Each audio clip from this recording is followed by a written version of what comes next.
اس صورت نے آ کر دیا ذالک الکتاب لا ریب فیہ ھدی، یہ ہے نا ہدایت، یہ کتاب ہے صراط مستقیم، یہ ہے کتاب۔ البتہ آپ سمجھ رہے ہیں اس صورت کو اس صورت کے بعد لانے کا۔ وہاں سوال اٹھا کہ ہدایت سے مراد کیا، کہاں ہو، صراط مستقیم کیا، تو یہ ذالک الکتاب لا ریب فیہ ھدی للمتقین۔ اسی طرح اس صورت نے اجمال پیش کیا، اس صورت نے بتایا کہ اللہ کی بندگی کرنی ہے۔ اب اس کی تفصیل بھی چاہیے، سورہ بقرہ اس کی تفصیل ہے، اس لیے ہم نے آپ کے سامنے یہاں لکھا بھی، انشاءاللہ کہ ہم بات کریں گے۔ سورہ بقرہ ایمان اور اسلام پر بحث کرتی ہے، تقریباً سارا اسلام اور ایمان اس صورت نے سمیٹا ہے، تفصیل ہے اس کی۔ جہاں تک نام ہے تو نام اس کے مشہور البقرہ ہے، بقرہ، اور اسی طرح صحیح مسلم کی روایت 804 میں زہرا نام بھی اس کا آیا ہے، ہم انشاءاللہ روایت پیش کریں گے۔ سنام القرآن ہے، کوہان ہے نا، اس طرح کوہان اونٹ سب سے اونچی ایک جگہ اور پیاری اور مضبوط، اسی طرح قرآن میں سورہ بقرہ کی یہ اہمیت ہے۔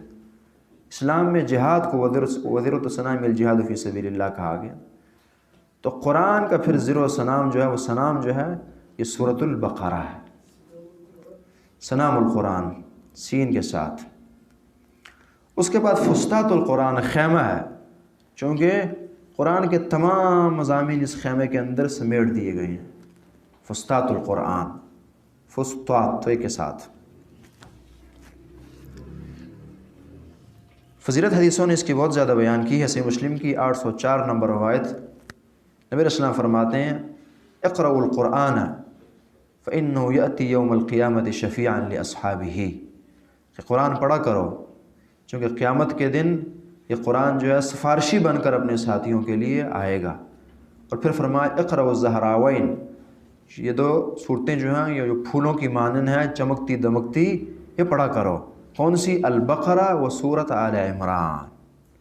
کیوں؟ فإنہما یأتیان یوم القیامہ، قیامت کے دن یہ دونوں صورتیں بقرہ اور آل عمران، ہم انشاءاللہ وہاں بات کریں گے۔ آل عمران کا اور سورہ بقرہ کا موضوع بھی آپس میں بہت زیادہ ملتا جلتا، تقریباً ایک ہے، معمولی فرق ہے۔ فإنہما تأتیان یہ جوڑے ہیں دراصل۔ فإنہما تأتیان یوم القیامہ، یہ قیامت کے دن یہ دونوں صورتیں آئیں گی، کأنہما غمامتان، گویا کہ وہ دو بادل ہیں، بادلوں کی مانند ہوگی، سایہ کر رہی ہوں گی انسان پر اس گرمی میں۔ او کأنہما غیایتان او کأنہما فرقان من طیر الصواف، گویا کہ یہ دو جماعت اور گروہ ہیں پرندوں کے، اور بندے پر سایہ کر رہے ہیں، یا کوئی سایہ کرنے والی چیزیں ہیں جو سایہ کر رہی ہیں، غیایتان۔ تو حاجان عن اصحابہما، اور یہ جو ان دو صورتوں سے تعلق رکھنے والے لوگ ہوں گے، سورہ بقرہ اور سورہ آل عمران، تو ان دونوں کی طرف سے یہ جگڑ رہی ہوں گی صورتیں، ان کی سفارشیں کر رہی ہوں گی اللہ کے سامنے کہ بخشیے، جنت لے جائیے اس انسان کو۔ تو یہ سورہ بقرہ کی فضیلت ہے۔ اسی طرح مسند احمد کی 24443 نمبر حسن درجے کی روایت ہے، نبی علیہ السلام فرماتے ہیں من اخذ السبع الاول فهو حبر، ہم میں سے ہر بندہ یہ خواہش رکھتا ہے کہ وہ عالم بنے، قرآن کا ماہر بنے۔ نبی علیہ السلام نے عالم کس سے کہا ہے؟ نبی علیہ السلام فرماتے ہیں، جزاک اللہ خیر، نبی علیہ السلام فرماتے ہیں کہ جو قرآن کی شروع والی 7 صورتیں جو ہیں وہ یاد کر لے، پڑھ لے، سمجھ لے، فهو حبر، تو وہ عالم ہے۔ نبی علیہ السلام نے اس بندے کو عالم کہا ہے جو اس 7 صورتوں پر مہارت اپنی حاصل کرے۔ اللہ کی توفیق سے ہم 7 نہیں 114 صورتیں پڑھیں گے انشاءاللہ العزیز۔ اسی طرح ایک روایت میں یہ الفاظ ہیں اقرؤوا سورۃ البقرہ فإن أخذها برکہ وترکها حسرہ، سورہ بقرہ پڑھا کرو چونکہ اس کا پڑھنا برکت کا باعث، اس کا چھوڑنا حسرت اور پشیمانی ہے۔ اور ولا تستطيع البطل، اور باطل پرست جادوگر وغیرہ اس کی طاقت نہیں رکھتے، اس لیے بہترین صورت ہے جادو وغیرہ کو توڑنے کے لیے، جنات کو بھگانے کے لیے سورہ بقرہ بہترین صورت ہے۔ ولا تستطيعه البطل۔ اسی طرح سے مسلم کی حدیث 780 نمبر، نبی علیہ السلام فرماتے ہیں لا تجعلوا بیوتکم مقابر، اپنے گھروں کو قبرستان نہیں بنانا۔ کیوں؟ ان الشیطان ینفر من البیت الذی تقرأ فیہ سورۃ البقرہ، شیطان ان گھروں سے بھاگتا ہے جس میں سورہ بقرہ پڑھی جاتی ہے۔ صحیح مسلم کی یہ روایت ہے۔ تو یہ ہے اس سورت کی فضیلت جو حدیثوں نے بیان کی ہے۔ اس کے بعد اس کی وجہ تسمیہ البقرہ جو مشہور ہے کیوں پڑھی ہے، تو آیت نمبر 67 میں آپ کو یہ لفظ ملے گا وَإِذْ قَالَ مُوسَىٰ لِقَوْمِهِ إِنَّ اللَّهَ يَأْمُرُكُمْ أَن تَعْبُدُوا، یہ نام بار بار آیا ہے خصوصاً اس جگہ پر پہلی دفعہ کہ اللہ رب العالمین نے حکم دیا بنو اسرائیل کو حضرت موسیٰ علیہ السلام کی زبانی کہ تم بقرہ اور گائیں جو ہے وہ ذبح کرو۔ اس کے بعد پھر اس کا موضوع کیا ہے، جو اہم بات ہے اس صورت کی کہ اس کا موضوع کیا، تو بات ہم نے کی کسی حد تک کہ اس صورت کا موضوع بنیادی طور پر ایمان اور اسلام ٹوٹلی تقریباً ہے، پھر اس کی بڑی بڑی بات ہے۔ لیکن موضوع سننے سے پہلے یہاں آج پہلے دن ہی ایک بات ذرا سنیں اور سمجھیں اور ذہنوں میں بٹھا دیں۔ اللہ رب العالمین کائنات کی سب سے عظیم ترین ہستی ہیں، تو ظاہر اس کی باتیں بھی پھر اتنی قوی اور مضبوط اور بڑی ہوں گی۔ جب ہم کہتے ہیں کہ اس صورت کا موضوع یہ ہے تو بعض اوقات تکلفات ہونے لگتی ہے، زور زبردستی ایک چیز کو داخل کر رہے ہوتے ہیں اور وہ داخل نہیں ہو رہی ہوتی، یا دوسرا نقصان یہ ہوتا ہے کہ اس وقت اس صورت میں جو موضوع ہم بتا رہے ہیں اس سے بھی بڑی باتیں ہوتی ہیں، ہماری سوچ وہاں جاتی ہی نہیں ہے، چونکہ موضوع جب ایک بنا بیٹھے ہیں، یہ انسانی گفتگو اس طرح ہوتی ہے کہ جب ایک بات کرے دوسری کر نہیں سکتی انسانیت جو ہے، جبکہ اللہ رب العالمین ایک وقت میں 10 اور 100 شکار بھی کر رہے ہوتے ہیں، یعنی گویا کہ ایک جملہ اور کئی ایک مقاصد اس کے ہوں گے۔ تو لہٰذا موضوع سے یہ تو آپ فائدہ ضرور لیں کہ بڑی بات سمجھ آ جائے کہ اس صورت میں بڑی بڑی باتیں یہ ہوں گی، لیکن اسی کو لے کے بیٹھ جانا اور اس کو پھر خاص طور پر تکلف کرتے ہوئے ثابت کرنا، یہ سلف صالحین کا منہج نہیں ہے، سلف صالحین کا یہ انداز اور طریقہ نہیں تھا، اس لیے ہمیں اس راہ چلنا ہوگا جو سلف صالحین کی راہ، اس کا پیچھے حوالہ دیا گیا۔ تو اس صورت کا موضوع جو ہے اور اس کی بڑی بڑی باتیں ایمان اور اسلام کے متعلق، اس لیے صورت جو ہے پھر اسلام کی اہمیت اور عظمت کو بتائے گی، اور اس کے بعد پھر اس باب میں جو لوگوں کی اقسام بنی ہیں، منافق ہیں، کافر ہیں، پھر عام کافر ہیں، مشرک، اسی طرح پھر یہود و نصارہ ہے، اور پھر مسلمان ہیں، ہر ایک پر اس نے پھر تفصیلی بات کی، ایمان کی اہمیت و عظمت، اور پھر اس اہمیت اور عظمت کے بعد پھر جو اس میں لوگوں کی صفیں بنی ہیں، ہر ایک صف پر تفصیلی بحث یہ صورت کرے گی، اور اس کے بعد پھر یہ ہے کہ مومنوں اور عمومی انسانوں کی تربیت اور اصلاح اس صورت نے کرنی ہے، اور پھر یہ اصلاح آپ اگر ساری صورت پڑھیں تو انشاءاللہ باتیں ان 3-4 دنوں سے باہر نہیں نکلیں گی۔ پھر یہ جو مومنوں اور عمومی انسانوں کی تربیت اور اصلاح جو صورت کرتی ہے، یہ پھر عقائد پر بحث کرتی ہے، عقائد کی اصلاح اس صورت نے کرنی ہے۔ اسی طرح پھر عبادات پر اس صورت نے بہت بحث کی ہے، پھر احکام و مسائل بتائیں، اس لیے اس صورت میں آپ کو روزے کے مسائل مل جائیں گے، حج کے مل جائیں گے، اس طرح کے اور جو معاملات عبادات خصوصاً اس پر یہ صورت پھر بحث کرے گی، چونکہ یہ بھی اسلام کا اور ایمان کا بہت بڑا تقاضا ہے، اور ایمان کا ایک جز ہے عمل جو ہے، اور اس کے بعد پھر معاملات اخلاقیات کی درستگی پر یہ صورت بحث کرتی ہے۔ اس لیے آپ دیکھیں گے کہ جی اپنی اصلاح اس انداز سے کرنی ہے، وَتَزَوَّدُوا فَإِنَّ خَيْرَ الزَّادِ تقویٰ پیدا کرنا ہے۔ اسی طرح پھر گھر کی بناوٹ کیسے ہوگی، طلاق کے احکام و مسائل یہ صورت لمبے انداز سے بیان کر دے گی، پھر حتیٰ کہ معاشرے پر یہ بحث کرے کہ معاشرے کی اصلاح اس انداز سے ہو۔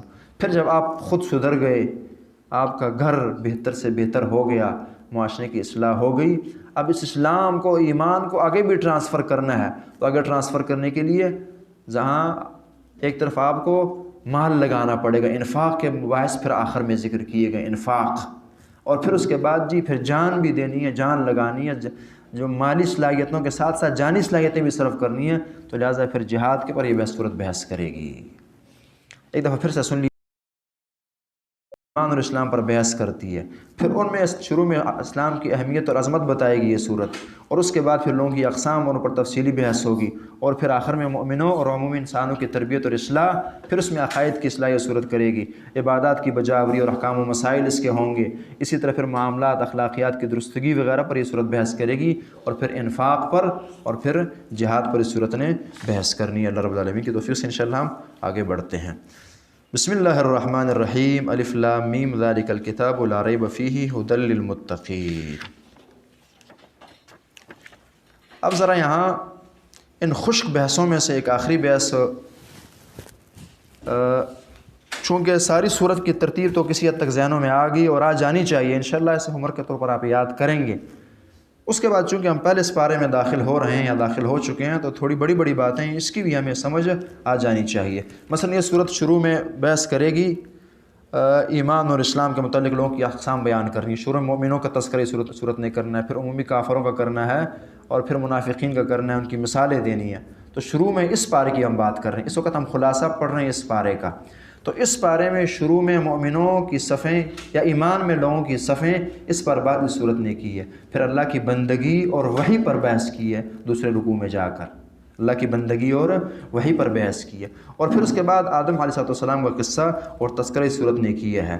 پھر اس کے بعد بنو اسرائیل کا تذکرہ شروع کیا اور تقریباً اس پارے کے آخر تک چلایا ہے، ان کی خامیوں کا تذکرہ ہے، اصلاح کی دعوت ہے، اور بار بار مختلف اندازوں سے انہیں ٹچ کیا گیا کہ کسی طرح سے اسلام کی طرف آ جائیں اور اس راہ چلیں۔ پھر آخر میں ابراہیم اور یعقوب اور دیگر انبیاء کا راستہ یہ بتایا گیا ہے، توحید کی طرف ترغیب دلائی گئی ہے، اور ساتھ ساتھ قبلے کو چینج کرنے کا مسئلہ بھی آخر میں پھر بیان کیا گیا ہے۔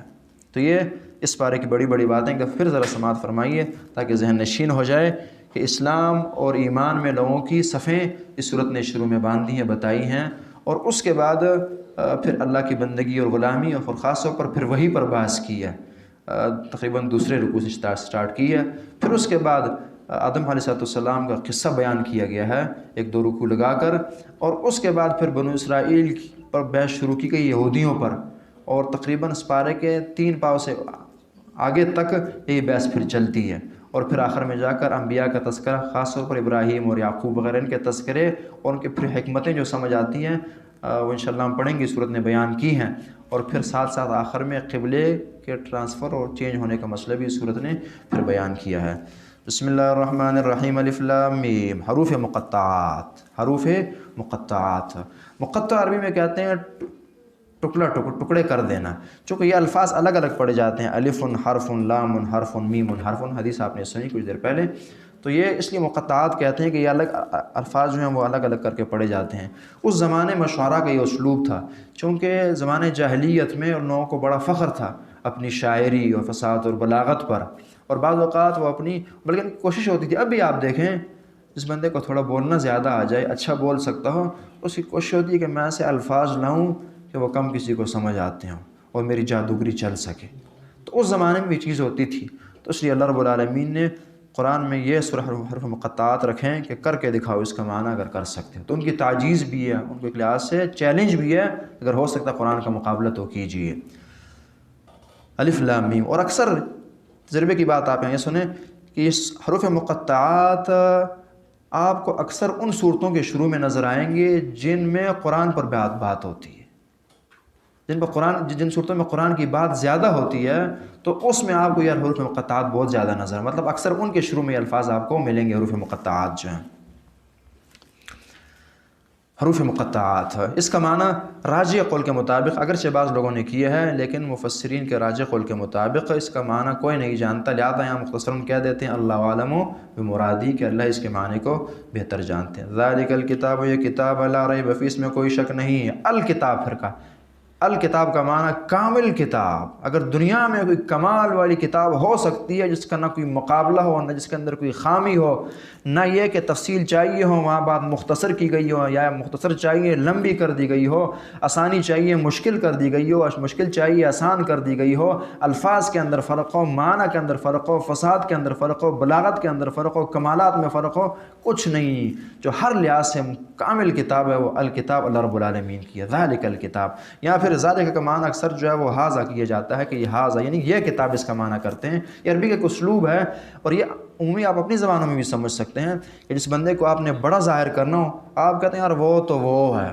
بڑے وہ پاس بیٹھا ہو، یعنی وہ تو وہ ہے، مثلاً یعنی آپ عظمت بتا رہے ہیں اس کی۔ تو اسی طرح یہ عربی میں بھی یہ چیز ہوتی ہے کہ بعض اوقات ایک غائب چیز کو، ایک مخاطب چیز کو، حاضر چیز کو غائب کر دیا جاتا ہے، اس کے لیے غائب کے الفاظ لائے جاتے ہیں تاکہ اس کی اہمیت اجاگر ہو۔ تو ذالک الکتاب، یہ کتاب جو ہے لا ریب فیہ، اس میں کوئی شک نہیں ہے۔ کرنے والوں نے تو شک کیا ہے، تو لا ریب فیہ کا معنی ہے کہ اگر جنہوں نے شک کیا وہ کرنے کا ہے ہی نہیں، وہ شک، وہ ان کا دماغ خراب ہوگا، عقل کام نہیں کرتی ہوگی، علم نہیں ہوگا جس کی بنیاد پر شک کریں گے، وگرنہ اللہ کی طرف سے، اس لیے مفسرین نے کہا کہ اللہ کی طرف سے کوئی شک نہیں ہے اس میں، کسی نے کیا تو اس کی اپنی خامی، اپنا نقص ہے۔ لا ریب فیہ، اس کتاب میں کوئی شک نہیں ہے کسی قسم کا۔ پھر یہ وہ لا ہے جو آپ لا الہ الا اللہ میں لاتے ہیں کہ یعنی کوئی الہ نہیں ہے، تو اسی طرح لا ریب فیہ کہ کوئی شک نہیں ہے، نہ چھوٹا نہ بڑا، کسی قسم کا حد شک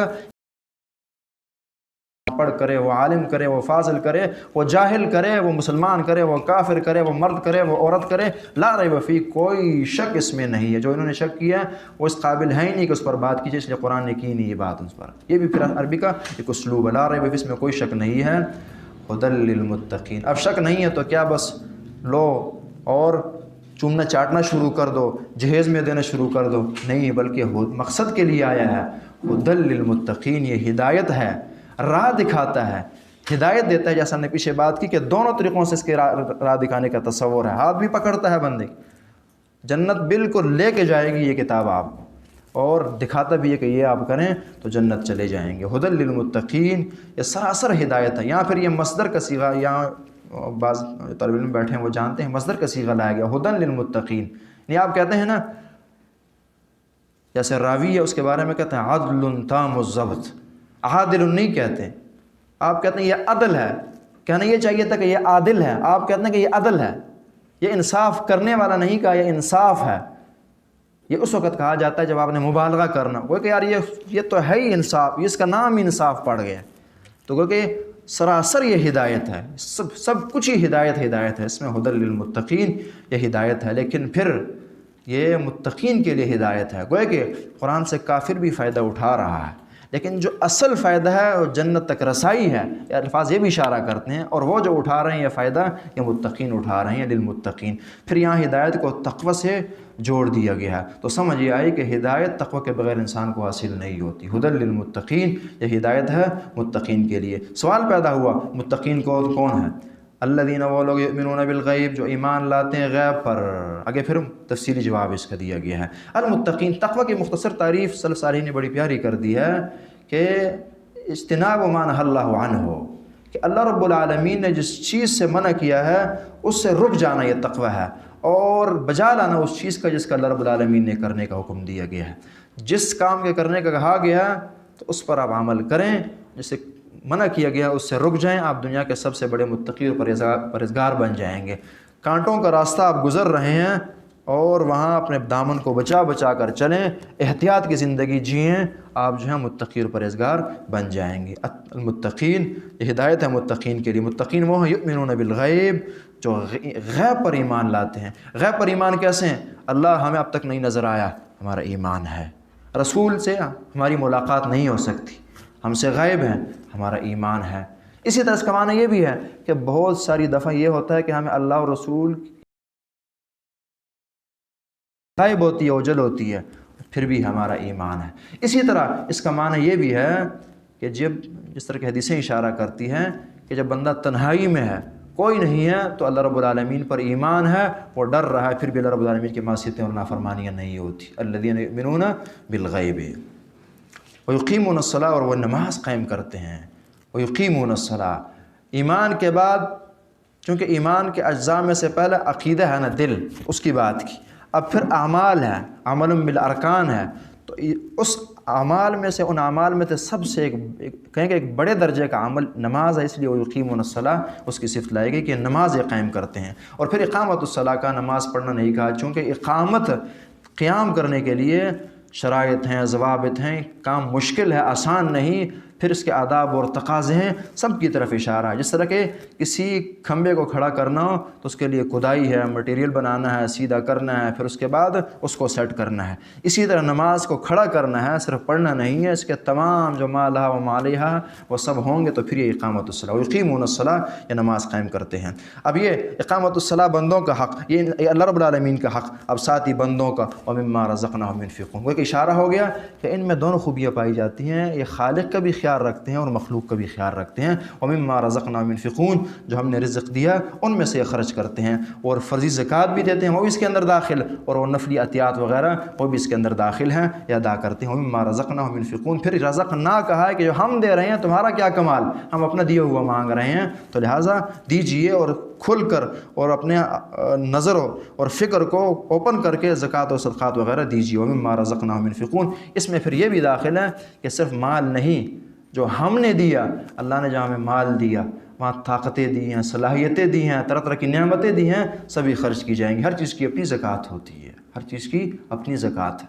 تو ومما رزقناہم ينفقون، تو ان کی خوبی یہ ہے غیب پر ایمان، نماز کی پابندی اور رزق اللہ رب العالمین نے جو عطا کیا اس کے صدقات، خیرات، زکوٰۃ، انفاق، یہ سب کچھ یہ کرتے ہیں۔ تو یہ ان کی صفات یہ ہے۔ اور ساتھ اگلی صفات متقین کی، والذین یؤمنون بالغیب، وہ لوگ جو ایمان لاتے، یؤمنون ایمان لاتے ہیں، بما انزل، اس چیز پر جو نازل کیا گیا ان کی طرف، جو چیز ان کی طرف اتاری گئی، نازل کی گئی، ان پر ان کا ایمان ہے۔ انزل الیک کہا گیا، یہ نہیں کہا القرآن، انزل الیک، اس لیے حدیث بھی کے اندر داخل اور شامل، جو ان کی طرف اتارا گیا، قرآن اترا، حدیث اتری، تو دونوں پر ایمان ہے۔ یؤمنون بما انزل الیک، یہی نہیں بلکہ وما انزل من قبلک، جو اس سے پہلے اتارا گیا، اور اس سے پہلے تورات، انجیل وغیرہ۔ ہاں فرق ہے کہ قرآن پر اور حدیث پر ہمارا ایمان تفصیلی ایمان ہے، اجزاء پر بھی ہے اور کلیات پر بھی ہے، اور جو تورات، انجیل وغیرہ ان کے اجزاء پر ہی، یعنی ان پر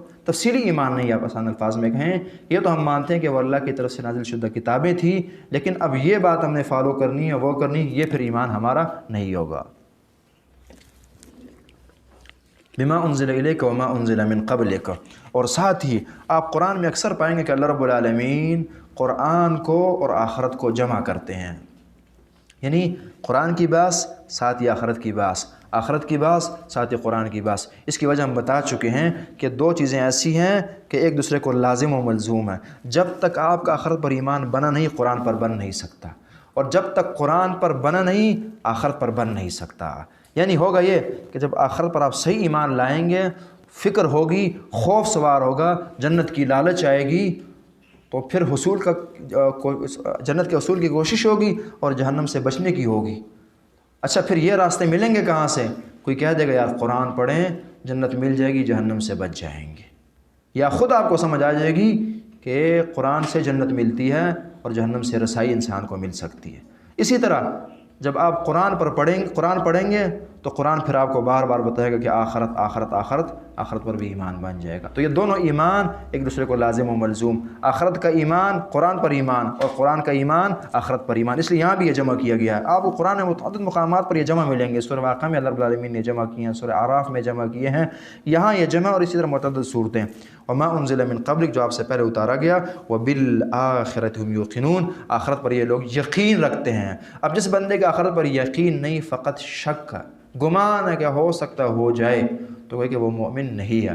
اللہ اور رسول کا تقاضا آخرت پر یقین کا، یقین جو آپ یعنی کہیں کہ عام سوچ اور ظن سے بہت اوپر کا یہ درجہ ہے، کہ بالکل آپ آنکھوں سے کسی چیز کو دیکھ رہے ہیں، اس حد تک مان جائیں، یہ یقین۔ تو وبالآخرۃ هم یوقنون، آخرت پر یقین رکھتے ہیں۔ یقین کہتے ہیں قرار القلب والاطمینان علی شیء، کہ دل قرار پکڑ جائے کسی چیز پر اور مطمئن ہو جائے آپ کا۔ اب یہ میں نے کہا نا کہ یہ صورت شروع میں جو ہے لوگوں کی جو صفیں بنی ہے ایمان میں، اس پر بحث کرے گی۔ یہ پہلی صف تھی مومنوں کی، جن میں ایمان کمپلیٹلی آ گیا ہے، ایمان اور اسلام کی صفت ان میں پائی جاتی ہے۔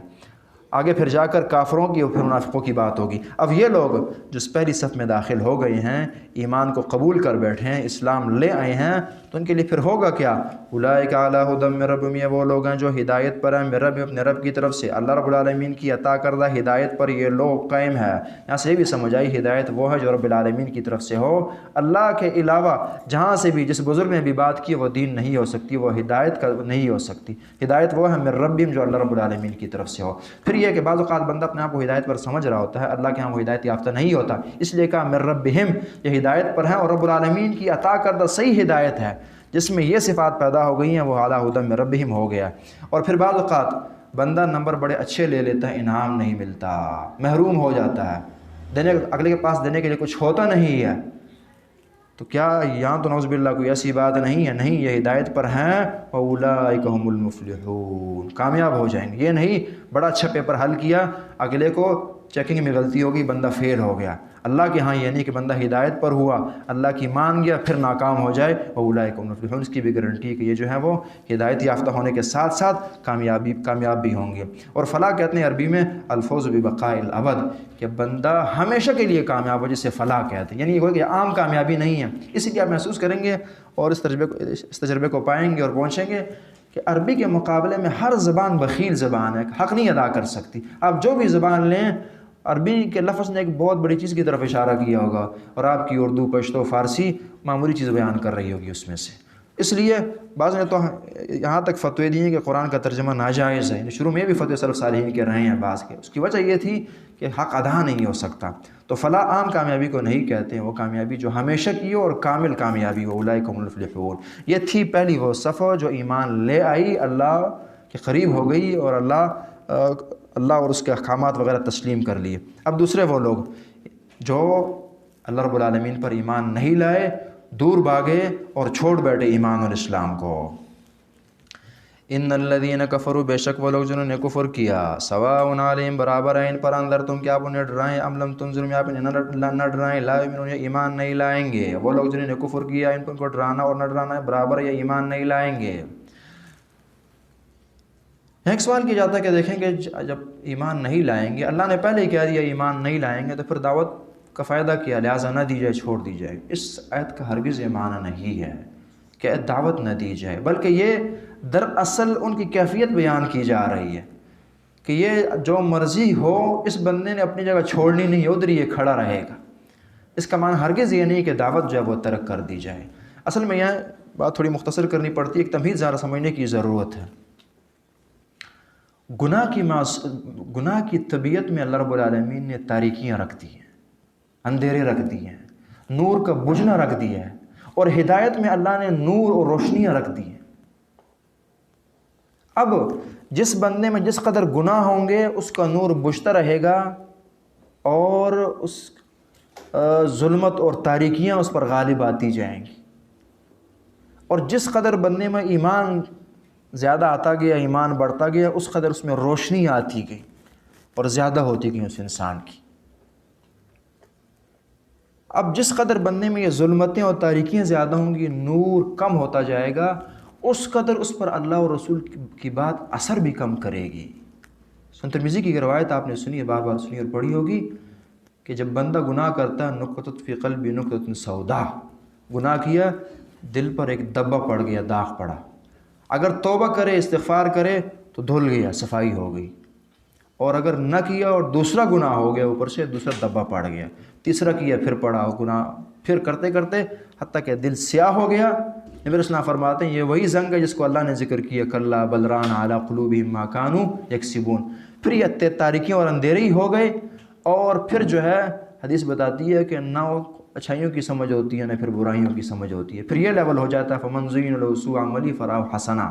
ایک بندہ دعوت دے رہا ہوگا، ایک یہ ٹائم پاس کر، اسے باتیں حماقت کی نظر آ رہی ہوں گی اور لگ رہی ہوں گی، تو اس لیے اللہ نے اسی چیز کو بیان کیا ہے کہ جو لوگ جو کفر کر بیٹھے ہیں، ان کی سیاہیاں اور ظلمتیں بہت غالب ہو گئی ہیں، اب ان پر دعوت اثر بھی نہیں کرتی۔ اس لیے اگر یہ معنی آپ کریں گے تو پھر وہ معنی کی ضرورت بھی نہیں رہے گی۔ بعض نے کہا کہ اس سے مراد اناد والے کافر ہیں، تو اناد سے مراد وہ ہیں جو ضدی قسم کے کافر ہوں۔ بعض مفسرین نے کہا ایسے وہ مراد ہیں کہ ان کو سمجھانا اور نہ سمجھانا برابر ہے، تو بالکل وہ بھی اس میں داخل ہیں، لیکن اس میں بعض اوقات عام بندے بھی داخل ہو جاتے ہیں کہ اپنے گناہوں کی وجہ سے اطاعت کی بات اثر نہیں کرتی۔ میں اور آپ اپنے آپ کو لے لیں کہ جب ایمان مضبوط ہے، اچھا ہے، قرآن سنتے ہیں، لطف آتا ہے اور بار بار سنتے ہیں، مزہ آتا ہے اور اثر کرتا ہے قرآن، اور جب گناہوں کے اندر لت پت ہیں تو دل یہ کرتا ہے کہ قرآن پڑھے بھی تو یہ خاموش اور نہ پڑھے ہمارے سامنے، کوئی گناہ کر رہے ہیں تو کوشش ہوتی ہے کہ کوئی بندہ آیت نہ سنائے یا حدیث نہ سنا دے، چھپتے ہیں، بھاگتے ہیں، تو یہ گناہ کی طبیعت میں یہ اندھیرا اور تاریک پن جو ہے یہ داخل اور شامل ہے۔ تو اور جنہوں نے کفر کیا، اب ان کو ڈرانا اور نہ ڈرانا برابر، اسی لیے قرآن نے بھی اشارہ کی اس چیز کی طرف، فرمایا ختم اللہ علی قلوبہم، کہ اللہ رب العالمین نے مہر لگا دی ہے ان پر، گناہوں کی وجہ سے بات آ رہی، ختم اللہ رب العالمین نے مہر لگا دی ہے۔ پھر یہ مہر کا لفظ اشارہ کر رہا ہے کہ دیکھیں جب کسی کاغذ پر فائنل سٹیمپ آپ لگا دیتے ہیں، مہر ثبت ہو جاتی ہے، اس کے بعد بس نہ کوئی چیز آپ داخل کر سکتے ہیں اور نہ خارج کر سکتے ہیں، وہ فائنل ہوتی ہے بات۔ بعین ہی کہ جب ان کی بدبختی کی وجہ سے اور گناہوں کی وجہ سے، کفر اور شرک کی وجہ سے اللہ رب العالمین نے مہر لگا دیا دل پر، اب اس دل کے اندر نہ کوئی خیر گھس سکتی ہے اور نہ کوئی شر نکل سکتا ہے اس سے۔ ختم اللہ علی قلوبہم، اللہ رب العالمین نے دلوں پر مہر لگا دی ہے۔ پھر دل کو پہلے لایا چونکہ گناہ کا پہلا اٹیک انسان کے دل پر ہوتا ہے، علی قلوبہم، ان کے دلوں پر جو ہے وہ مہر لگا دی، ایک مہر دل پر لگی، وعلی سمعہم، سماعت پر رکھی، وعلی سمعہم، سمع کا معنی کان بھی ہے اور یہ سماعت بھی ہے، وہ کہ کان پر مہر لگی یا یہ جو ان کی صلاحیت سماعت ہے اس پر مہر لگ گئی، وعلی سمعہم یہاں بھی لگ گئی، وعلی ابصارہم غشاوہ اور ان کی آنکھوں پر جو ہے پردے ہیں، یا اسی طرح یہاں بھی دوسرا معنی کہ ان کی بصارت پر پردے ہیں، کچھ نہیں جانتے سمجھتے، جو مرضی ہو، بڑی آنکھیں ہیں لیکن بات نہیں سمجھ آتی، وعلی ابصارہم غشاوہ۔ یہاں کچھ باتیں سمجھنے کی ہے۔ ایک بات یہ ہے کہ یہاں دل اور کان اور پھر آنکھ ذکر کی گئی ہے۔ وجہ یہ ہے کہ ہدایت کے یہی 3 راستے ہیں، ہدایت کے 3 راستے ہیں۔ کسی کی بات آپ نے سنی، اچھی لگی اور ہدایت کی طرف اللہ نے راغب کی اور آپ ہو گئے، کچھ نشانیاں دیکھی، عبرتیں دیکھی اور آپ ایمان لے آئے۔ اسی طرح دل اللہ نے بڑا مستقیم دیا ہے، بڑے ہوشیار اور دانا ہے، سوچا اور کچھ چیزیں آپ کو سمجھ آ گئی اور آپ مسلمان ہو گئے، دیکھی، سوچی اور سنی، ہدایت مل گئی۔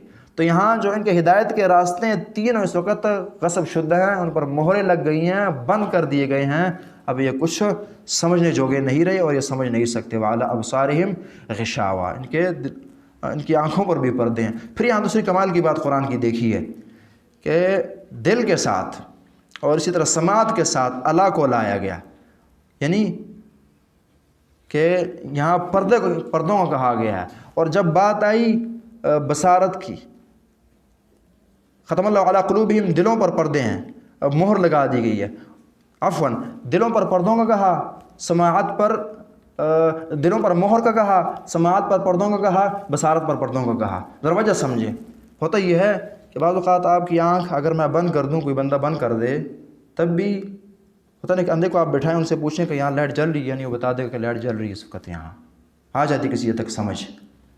اسی طرح بڑے بہرے بھی بات سن لیتے ہیں۔ دل ایک ایسی چیز ہے کہ یعنی اگر مہر لگے، کوئی چیز گھستی نہیں ہے، ختم، بات ختم۔ جو بھی آپ کہیں کہ خیر انسان سے صادر ہوتی ہے، اس کا مجمع دراصل انسان کا دل ہے۔ جب دل ہی گیا تو اس کے بعد تمام کنیکشن اس بندے کے منقطع ہو گئے ہیں۔ وعلی ابصارہم غشاوہ، اس لیے فرمایا وَلَهُمْ عَذَابٌ عَظِيمٌ، ان کے لیے کیا ہے؟ عذاب ہے، اور بہت عظیم عذاب ہے، بڑا عذاب ہے، چھوٹا عذاب ان لوگوں کو نہیں دیا جائے گا۔ یہاں تک تھے وہ سادے اور عام کافر جو اللہ رب العالمین پر کفر کر بیٹھے ہیں، خصوصاً جو انادی قسم کے اور مشرک قسم کے کافر، اللہ کی بات نہ ماننے والے۔ اب اس کے بعد ایک دوسری صف کی ابتدا ہو رہی ہے، جنہیں فرمایا وَمِنَ النَّاسِ مَن يَقُولُ آمَنَّا بِاللَّهِ، لوگوں میں سے بعض ایسے ہیں جو کہتے ہیں کہ آمنا باللہ، ہم ایمان نہیں اللہ رب العالمین پر، وبالیوم الآخر، اور آخرت کے دن پر، وما ہم بمؤمنین، حالانکہ حقیقت میں جو لوگ ہیں یہ ایمان لائے نہیں ہیں۔ نفاق کی اگر آپ سادے الفاظ میں تعریف کریں، نفاق کہ ایک بندہ ظاہری جسم اللہ کو دے، دل نہ دے، ظاہر کا تعلق اللہ سے بنایا اور دل کا نہ بنایا، اسے نفاق کہا جاتا ہے۔ اللہ سے دل کے تعلق کا نہ بننا یہ نفاق ہے۔ اس لیے یہاں اگر الفاظ آپ دیکھیں، یہاں یقول کہا گیا ہے، یقول آمنا باللہ، وہ کہتے ہیں کہ ہم اللہ پر ایمان لیں، وہ کہ ان کا یہ ایمان جو ہے وہ زبانی جمع خرچ ہے، زبان کی حد تک یہ مومن ہے، حقیقت میں یہ مومن نہیں ہے۔ اب دنیا کا ذرا جائزہ لیں، اس وقت آپ کو 2 ہی صفحے مسلمانوں کی ملیں گی، کافروں کی تو بات ہی نہ کریں۔ ایک وہ ہیں 80% لوگ جو اللہ سے ظاہری علیق سے لے کر رکھنے والے ہیں، اور ایک وہ ہیں جو اللہ سے دل کا تعلق رکھتے ہیں، دل کا تعلق، کہ جی جس طرح کوئی دنیا میں 2 قسم کے دوست ہوتے ہیں، جو ایک ظاہری علیق سے لے والے ہیں، ایک وہ ہیں جن کا ملنا بندے کو خوش کرتا ہے، ان کی ملاقاتیں اچھی لگتی ہیں، باتیں سنیں تو لطف اور مزہ آتا ہے، ایک اس قسم کے دوست ہوتے ہیں۔ بیائی نہیں، یہی معاملہ انسان کا اللہ کے ساتھ ہے۔ ایک وہ ہیں جن سے ظاہری علیق سے، جو اللہ سے ظاہری علیق سے لے کر رکھتے ہیں، بڑے نماز بھی کبھی پڑھ لی، خوشگوار سے خالی پڑھی، کبھی قربانیاں بھی کر دی، اس قسم کا تعلق ہے اللہ سے۔ ایک وہ ہیں کہ جو اللہ رب العالمین سے دل کا تعلق رکھنے والے ہیں، قرآن سنتے ہیں، مزہ آتا ہے، یہ باتیں کرتے ہیں تو بھائی لطف اٹھاتے ہیں، اسی طرح کے اور خیر کے کام کریں تو اللہ کے قریب تر ہوتے چلے جاتے ہیں۔ یہ اللہ سے دل کا تعلق رکھنے والے ہیں، اور یہ آپ کو امت مسلمہ میں زیادہ سے زیادہ میرے خیال سے 20% کو کراس نہیں کریں گے اس قسم کے لوگ، کہ جو اللہ سے دل کا تعلق رکھنے والے ہیں، مگر 80% طبقہ وہ ہے جو اللہ سے ظاہر کا تعلق بنا بیٹھا ہے۔ تو اور پھر اگر آپ اس منافقت کی تھوڑی علمی تعریف کریں تو منافقت یعنی نفق، ویسے عربی میں سوراخ کو کہتے ہیں، تو یہ بھی وہ ایمان ہے جس کے اندر سوراخ ہے کسی حد تک، حقیقی ایمان نہیں ہے۔ یہ وہ غبارہ ہے جس کے اندر سوراخ ہے، یہ ہوا ٹک نہیں رہی اس کے اندر، یہ ایمان بیٹھ نہیں رہا، فوراً نکل جائے گا یا نکل رہا یا نکل چکا ہے، تو یہ نفاق ہے۔ پھر اس نفاق کی عموماً دو قسمیں بنائی جاتی ہے کہ اعتقادی نفاق، عقیدے کے اندر نفاق ہو کہ بندہ اندر سے کافر ہے اور بظاہر اپنے آپ کو مسلمان شو کر رہا ہے، اور ایک ہے عملی نفاق، عمل کا نفاق۔ صحیح بخاری کی روایت آپ جانتے ہیں، اربع من کن فی کان منافقا خالصا، کہ 4 صفات جس بندے میں ہو وہ خالص منافق ہے۔ اذا اؤتمن خان، جب امانت رکھی جائے خیانت کرے، اذا حدث کذب، بات کرے جھوٹ بولے، وعدہ کرے، عاہد غدر، خلاف ورزی کرے، خاصم فجر، اور جب وہ جھگڑے تو فسق و فجور، گالی گلوچ، اور اسی طرح زبان کو برے انداز سے استعمال کرے، یہ پھر عملی نفاق ہے، یعنی یہ بندہ مسلمان ہی ہوگا لیکن اس میں منافقت کی صفت آ گئی۔ اس لیے حدیث نے بھی کہا حتی یدعھا، یہاں تک یہ بیماری اور یہ خصلت چھوڑ نہ دے تب تک وہ عملی نفاق کا وہ بندہ شکار ہوگا۔ تو یہ بڑی ایک جماعت تھی جو اس زمانے میں تھی، پہلا طبقہ تو وہ تھا جو اللہ رب العالمین پر دل سے ایمان لایا، یہ وہ طبقہ ہے کہ جو ظاہر کا ایمان رکھنے والا ہے اور باطن کا نہیں رکھنے والا۔ ومن الناس، لوگوں میں سے بعض ایسے ہیں، من یقول آمنا باللہ، جن کا یہ کہنا ہے، جو کہتے ہیں آمنا باللہ کہ ہم ایمان لیں اللہ رب العالمین پر، وبالیوم الاخر، اور آخرت کے دن پر بھی ہمارا ایمان ہے، وما هم بمؤمنین، حالانکہ یہ ایمان نہیں لائے ہیں۔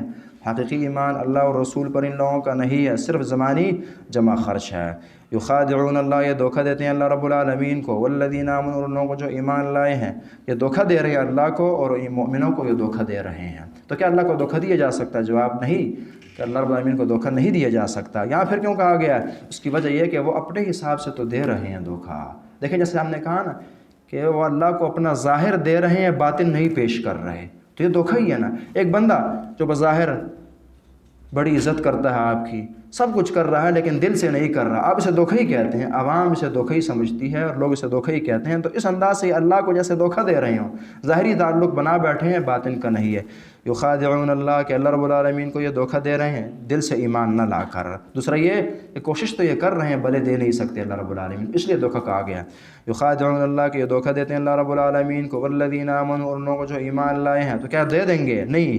وما یخدعون الا انفسهم، یہ دھوکہ نہیں دے رہے مگر اپنے آپ کو یہ دھوکہ دے رہے ہیں، اپنے آپ کو یہ دھوکہ دیں گے، اللہ اور رسول کو نہیں دے سکتے۔ یہاں اللہ کو تو چلیں سمجھ آتی ہے، یہاں مومنوں کو بھی کہا گیا ہے۔ کیوں؟ کیونکہ مومن ان اللہ یدافع عن الذین آمنوا، اللہ رب العالمین مومنوں کا بھی دفاع کرتے رہتے ہیں کہ جب بندہ اللہ کا ہو گیا تو پھر ہر قسم کے مسائل، ہر قسم کے دشمن، واللہ یعصمک من الناس، پھر اللہ رب العالمین بندے کی حفاظت فرماتے ہیں۔ تو اس لیے حتیٰ کہ اور تو چھوڑیے کسی کا دھوکہ بھی کام نہیں دیتا۔ وما یخدعون الا انفسهم، یہ اگر دھوکہ دے رہے ہیں تو فقط اپنے آپ کو ہی دے رہے ہیں، کسی کو اللہ اور رسول کو، اور اسی طرح جو اللہ اور رسول والے ہیں انہیں دھوکہ نہیں دے سکتے۔ تو کیوں دے رہے ہیں؟ اپنے آپ کو دھوکہ کون دیتا ہے؟ تو اس کا جواب وما یشعرون، یہ جانتے نہیں ہیں، سمجھتے نہیں ہیں، جہل کی بنیاد پر دے رہے ہیں، جاہل ہیں، اس بنیاد پر یہ اپنے آپ کو دھوکہ دے رہے ہیں، اپنا تاوان اور نقصان کر رہے ہیں۔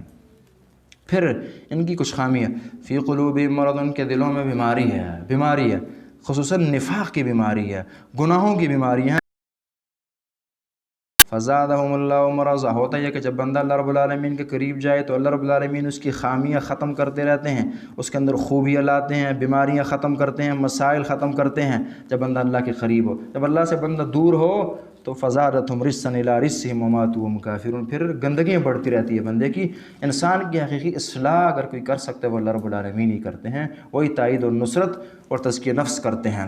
قد افلح من تزکا وذکر اسم ربی فصلی، اللہ کا نام ہی تزکیے کا ذریعہ ہے۔ تو جب اللہ نے ہاتھ کھینچ لیا تو پھر تزکیہ کہاں ہوگا؟ فزادہم اللہ مرضا، بلکہ الٹا اللہ رب العالمین ان کی بیماری کو مزید بڑھا رہے ہیں۔ ایک اس کا معنی یہ ہے فزادہم اللہ مرضا، کہ اللہ ان کی بیماری، ان کے مرض کو بڑھا رہے ہیں۔ کیسے؟ فزادتہم رجسا الی رجسہم، قرآن نے کہا کہ قرآن کا آنا ان کی بیماری کو مزید بڑھا رہا ہے۔ جس قدر قرآن آتا رہے گا، اللہ کی رحمت اترتی رہے گی، اس قدر یہ اس کی مخالفت زیادہ کریں گے، اس قدر یہ جہنم کے قریب ہوں گے اور جنت سے دور ہوتے جائیں گے۔ فزادہم اللہ مرضا، بڑھتا رہے گا ان کا۔ اور اسی طرح نمبر 2 کہ اللہ رب العالمین ان کو سزا دے رہے ہوتے ہیں، اللہ ان کی بیماری زیادہ کر کے، یہ تکلیف بڑھا کر، یہ پریشانیاں، یہ ٹینشنیں، مصیبتیں بڑھا کر، ان کی حتیٰ کہ ان کی منافقت بڑھا کر ان کو سزا دیتے ہیں۔ فزادہم اللہ مرضا وَلَهُمْ عَذَابٌ، تو کیا اسی سے بات ختم ہو جائے گی؟ نہیں، بلکہ آخرت میں بھی تباہی ہے۔ وَلَهُمْ عَذَابٌ أَلِيمٌ، ان کے لیے دردناک عذاب ہے، دنیا میں بھی اور آخرت میں بھی ہے۔ کیوں؟ بما کانوا یکذبون، جو یہ تکذیب کیا کرتے تھے، اللہ اور رسول کی بات نہیں مانتے تھے، جس کی بنا پر ان کو شدید عذاب اور ہولناک عذاب اللہ رب العالمین کی طرف سے ملے گا۔ مزید ان کی خامی، وَإِذَا قِيلَ لَهُمْ، جب ان سے کہا جاتا ہے لا تفسدوا فی الارض، فساد نہ کرو زمین میں، سب سے بڑا فساد بے دینی، الحاد، اللہ سے دوری، بغاوت، ظلم، یہ سب اس کے اندر داخل ہے۔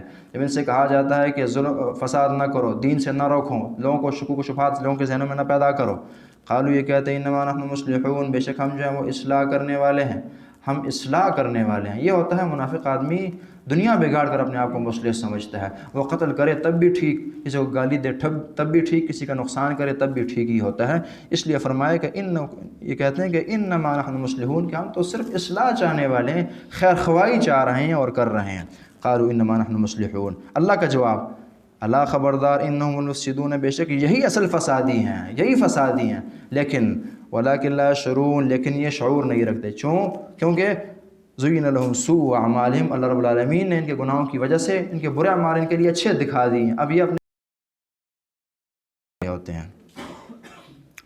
وَإِذَا قِيلَ لَهُمْ آمِنُوا، جب ان سے کہا جاتا ہے کہ ایمان لاؤ، کما آمن الناس، تو جس طرح کے لوگ ایمان لائیں، اگلی خامی، جب ان سے کہا جاتا ہے کہ ایمان لاؤ جس طرح کے لوگ ایمان لائیں، یہاں اس سے مراد خصوصاً اس زمانے میں صحابہ مراد ہے، صحابہ کی طرح ایمان لاؤ، تو یہاں بھی سلف صالحین کا فہم اس کی سمجھ آتی ہے کہ ایمان اس انداز سے لانا ہے جس طرح کہ اللہ اور رسول نے کہا اور صحابہ لائے ہیں، کما آمن الناس ہو۔ اسی طرح پھر ہمارے زمانے میں جو قرآن و سنت کے تابعدار ہیں، اس کی طرح تابعداری وہ قرآن کی کر رہے ہیں، ہمیں بھی انہی کی طرح کرنی ہوگی۔ کما آمن الناس، قالوا، یہ کہتے ہیں نؤمن کما آمن السفہاء، جس طرح کیا ہم ایمان لائیں جس طرح کے بیوقوف لوگ ایمان لائے ہیں۔ وہی بات کہ جب فراست مر گئی ہے تو پھر گمراہی ہدایت نظر آتی ہے اور ہدایت گمراہی، تو کہتے ہیں کیا یہ جیسے یہ بیوقوف ایمان لائے ہیں کہ ہم اسی طرح ایمان لائیں، لیکن نعوذ باللہ صحابہ اور اللہ والے اور دیندار لوگ پھر منافقوں کو بیوقوفی نظر آتے ہیں۔ سارے بیوقوفی نظر آئیں گے۔ ایک وہ بندہ ہے کہ جو ٹکے کے لیے مر رہا ہے، اس کے ذہن میں پیسوں کی اتنی اہمیت ہے،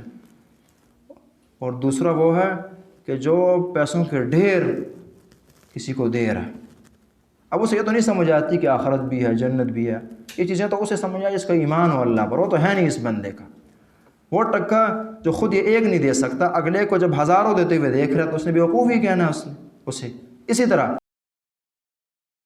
بندہ اور ایک بندہ آخرت کے لیے اپنی جان پیش کر رہا ہے تو بیوقوف ہی ہوا، یہی کہنا کہ جی تنگ آ چکا اپنے آپ سے، یہ تو کہنا ہے۔ اس لیے فرمایا کرتے تھے الا انہم کما آمن السفہاء، اس طرح کہ یہ بیوقوف ایمان لائے ہیں۔ صحابہ کا دفاع اور مومنوں کا دفاع پھر اللہ خود کرتے ہیں، اس لیے فرمایا الا خبردار انہم السفہاء، بے شک یہی لوگ، ہم یہی تاکید کے لیے، السفہاء یہی حقیقت میں یہی بیوقوف ہے، ولکن لا یعلمون، لیکن یہ لوگ جانتے نہیں ہیں، علم نہیں رکھتے، علم کے کورے ہیں، اندھے ہیں، نہیں سمجھ آتی، مگر نہ بیوقوف یہ خود ہی۔ اور حقیقتاً ایک آدمی وہ ہے جسے پہاڑی کی بیک سائڈ بھی نظر آ رہی ہے، اور ایک وہ جسے صرف یہ پہاڑی نظر آ رہا ہے، تو اس میں نظر کس کی تیز ہوئی؟ جسے وہ بھی نظر آ رہی، اس میں چالاک یہ ہوا، تیز یہ ہوا، جسے وہ سائڈ بھی نظر آ رہی ہے۔ بعین ہی یعنی یہ ظاہری دنیا نظر آ رہی ہے، جو ظاہر پرست ہے اور مادہ پرستی ان پر غالب ہے، جو روحانیت ہے، آخرت کی باتیں ہیں، وہاں تک سوچ ہی نہیں جاتی، تو بیوقوف کون ہوا؟ یہ ہوئے اور وہ چالاک اور تیز ہوئے ان کے مقابلے میں۔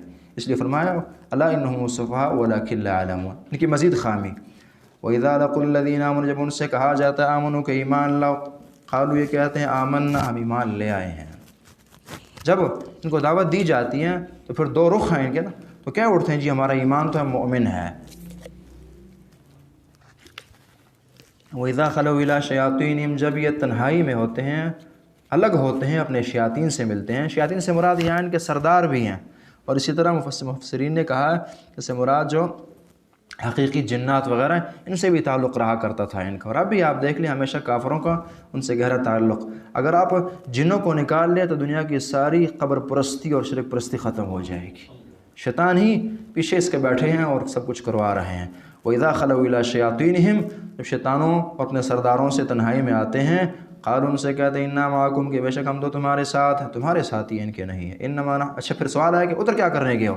تو انما نحن مستہزئون، ہم تو مذاق کر رہے تھے۔ یہ قرآن کا ایک انداز ہے، سوال کا جواب دے دے گا آپ کو، سوال آپ نے خود اٹھانا ہے وہاں سے، خود سمجھنا کہیں گے، کیونکہ اگر سوال بھی اور جواب بھی وہ بات بڑی طویل ہو جائے گی۔ پھر ایک اور بات قرآن کی آپ سمجھیں، قرآن آپ سورہ فاتحہ سے شروع کریں اور ناس پہ ختم کریں. ہر آیت بہت گہرائی سے دوسری آیت کو ٹچ کرتی ہے، ہر جملہ دوسرے کو بہت گہرائی سے ٹچ کرتا ہے. سوال یہ آتا ہے کہ جب قرآن اس قدر مربوط ہے تو پھر یہ آیتیں الگ الگ کیوں کی گئی ہے، یا یہ ٹچ بتایا کیوں نہیں گیا، یہ ربط سمجھایا کیوں نہیں گیا؟ اس کے بہت سارے جوابات اور بہت ساری حکمتوں میں سے ایک بڑی حکمت یہ ہے، اور ایک کمال ہے قرآن کا. ذرا سمجھیے اس بات کو کہ قرآن ساری کتاب ایک بھی ہے اور الگ الگ بھی ہے. یعنی اگر یہ کھل کر بتایا جاتا کہ اس آیت کا اس سے یہ تعلق ہے تو ہم نے پھر اسی چیز کو لے لینا تھا اور اس کو قانونی شکل نہیں ملنی تھی. بات ذرا سمجھیے، گویا کہ یہ ظاہری ربط اس لیے نہیں رکھا گیا تاکہ قرآن کی قانونی شکل بھی برقرار رہے اور ہر آیت ہر صورت مستقلاً ایک قانون ہو. سمجھ رہے ہوں گے آپ؟ جب ایک بات دوسرے سے نکلتی ہے تو الگ قانون نہیں بنتی، وہ اسی قانون کا جز شمار ہوتی ہے، اسی کا ایک مادہ شمار کیا جاتا ہے. تو اس لیے اگر اس طرح سے ہر ایک کو ٹچ کیا جاتا تو پھر یہ باتیں مستقلاً ہر ایک قانون کی شکل میں نہیں واضح ہونی تھی. اس لیے درمیانہ راستہ چلا ہے کہ یہ ٹچ ہے بھی، اب اگر ٹچ نہ ہوتا تب بھی مزہ نہیں تھا. ٹچ ہے بھی اور نہیں بھی ہے. ٹچنگ ظاہر اندرونی پائی جاتی ہے، بتائی نہیں گئی، ظاہر میں نہیں بتائی گئی. حکمت یہ ہے کہ تاکہ قانون بھی یہ رہے اور رابطہ بھی برقرار رہے پورے قرآن کا. تو یہاں ہر آیت آپ محسوس کریں گے کہ بالکل دوسرے کو بڑی گہرائی سے ٹچ کرتی ہے. تو سوال اٹھا کہ پھر ان کے پاس کیا کرنے جاتے ہیں؟ تو جواب ہے انما نحن مستہزئون، ہم تو وہاں مذاق کرنے جاتے ہیں، ان کو دھوکہ دینے کے لیے جاتے ہیں، کھیل تماشے کے لیے جاتے ہیں. تو کیا بچ جائیں گے؟ اللہ یستہزئ بہم، یہ اللہ کی دراصل بہت بڑی دھمکی ہے کہ کوئی نہیں. جیسے ہوتا ہے نا، اگلا آپ سے کہتے ہیں میں مذاق کر رہا تھا، آپ کہتے ہیں میں بتاتا ہوں مذاق ہوتا کیا ہے، یا میں بھی مذاق کروں گا. اس طرح کا انداز اللہ بھی ان سے مذاق کرتے ہیں. اور یہ اس کو آپ حقیقت پر بھی محمول کر سکتے ہیں. آپ نے سورہ حدید میں پڑھا ہے، اور الحمدللہ عقیدہ کے درس میں بھی ہم نے یہ بات کی تھی کہ مومن جنت جا رہے ہیں، ساتھ منافق بھی ملے ہوئے ہیں. فَضْرِبَ بَيْنَهُمْ بِسُورٍ لَهُ بَابٌ، یکدم درمیان میں ایک دیوار حائل ہو جاتی، پریشان، اور ان سے نور مانگ رہے ہیں. نَقْتَبِسْ مِن نُورِكُمْ قِيلَ ارْجِعُوا وَرَاءَكُمْ فَالْتَمِسُوا نُورًا، جاؤ بھاگو، یہ نور یہاں نہیں ملتا، یہ دنیا سے لانا پڑتا ہے. دیکھیں اب جب دنیا سے لانا تھا تو یہاں کیوں لے جائے گا ایک دفعہ ان کو؟ یہی تو استہزاء ہوا نا. اس کی مثال آپ سمجھیں، ایک بچہ ضد کر رہا ہے، ابو جی مجھے بھی ساتھ لے جائیں، مجھے بھی لے جائیں، مجھے بھی لے جائیں.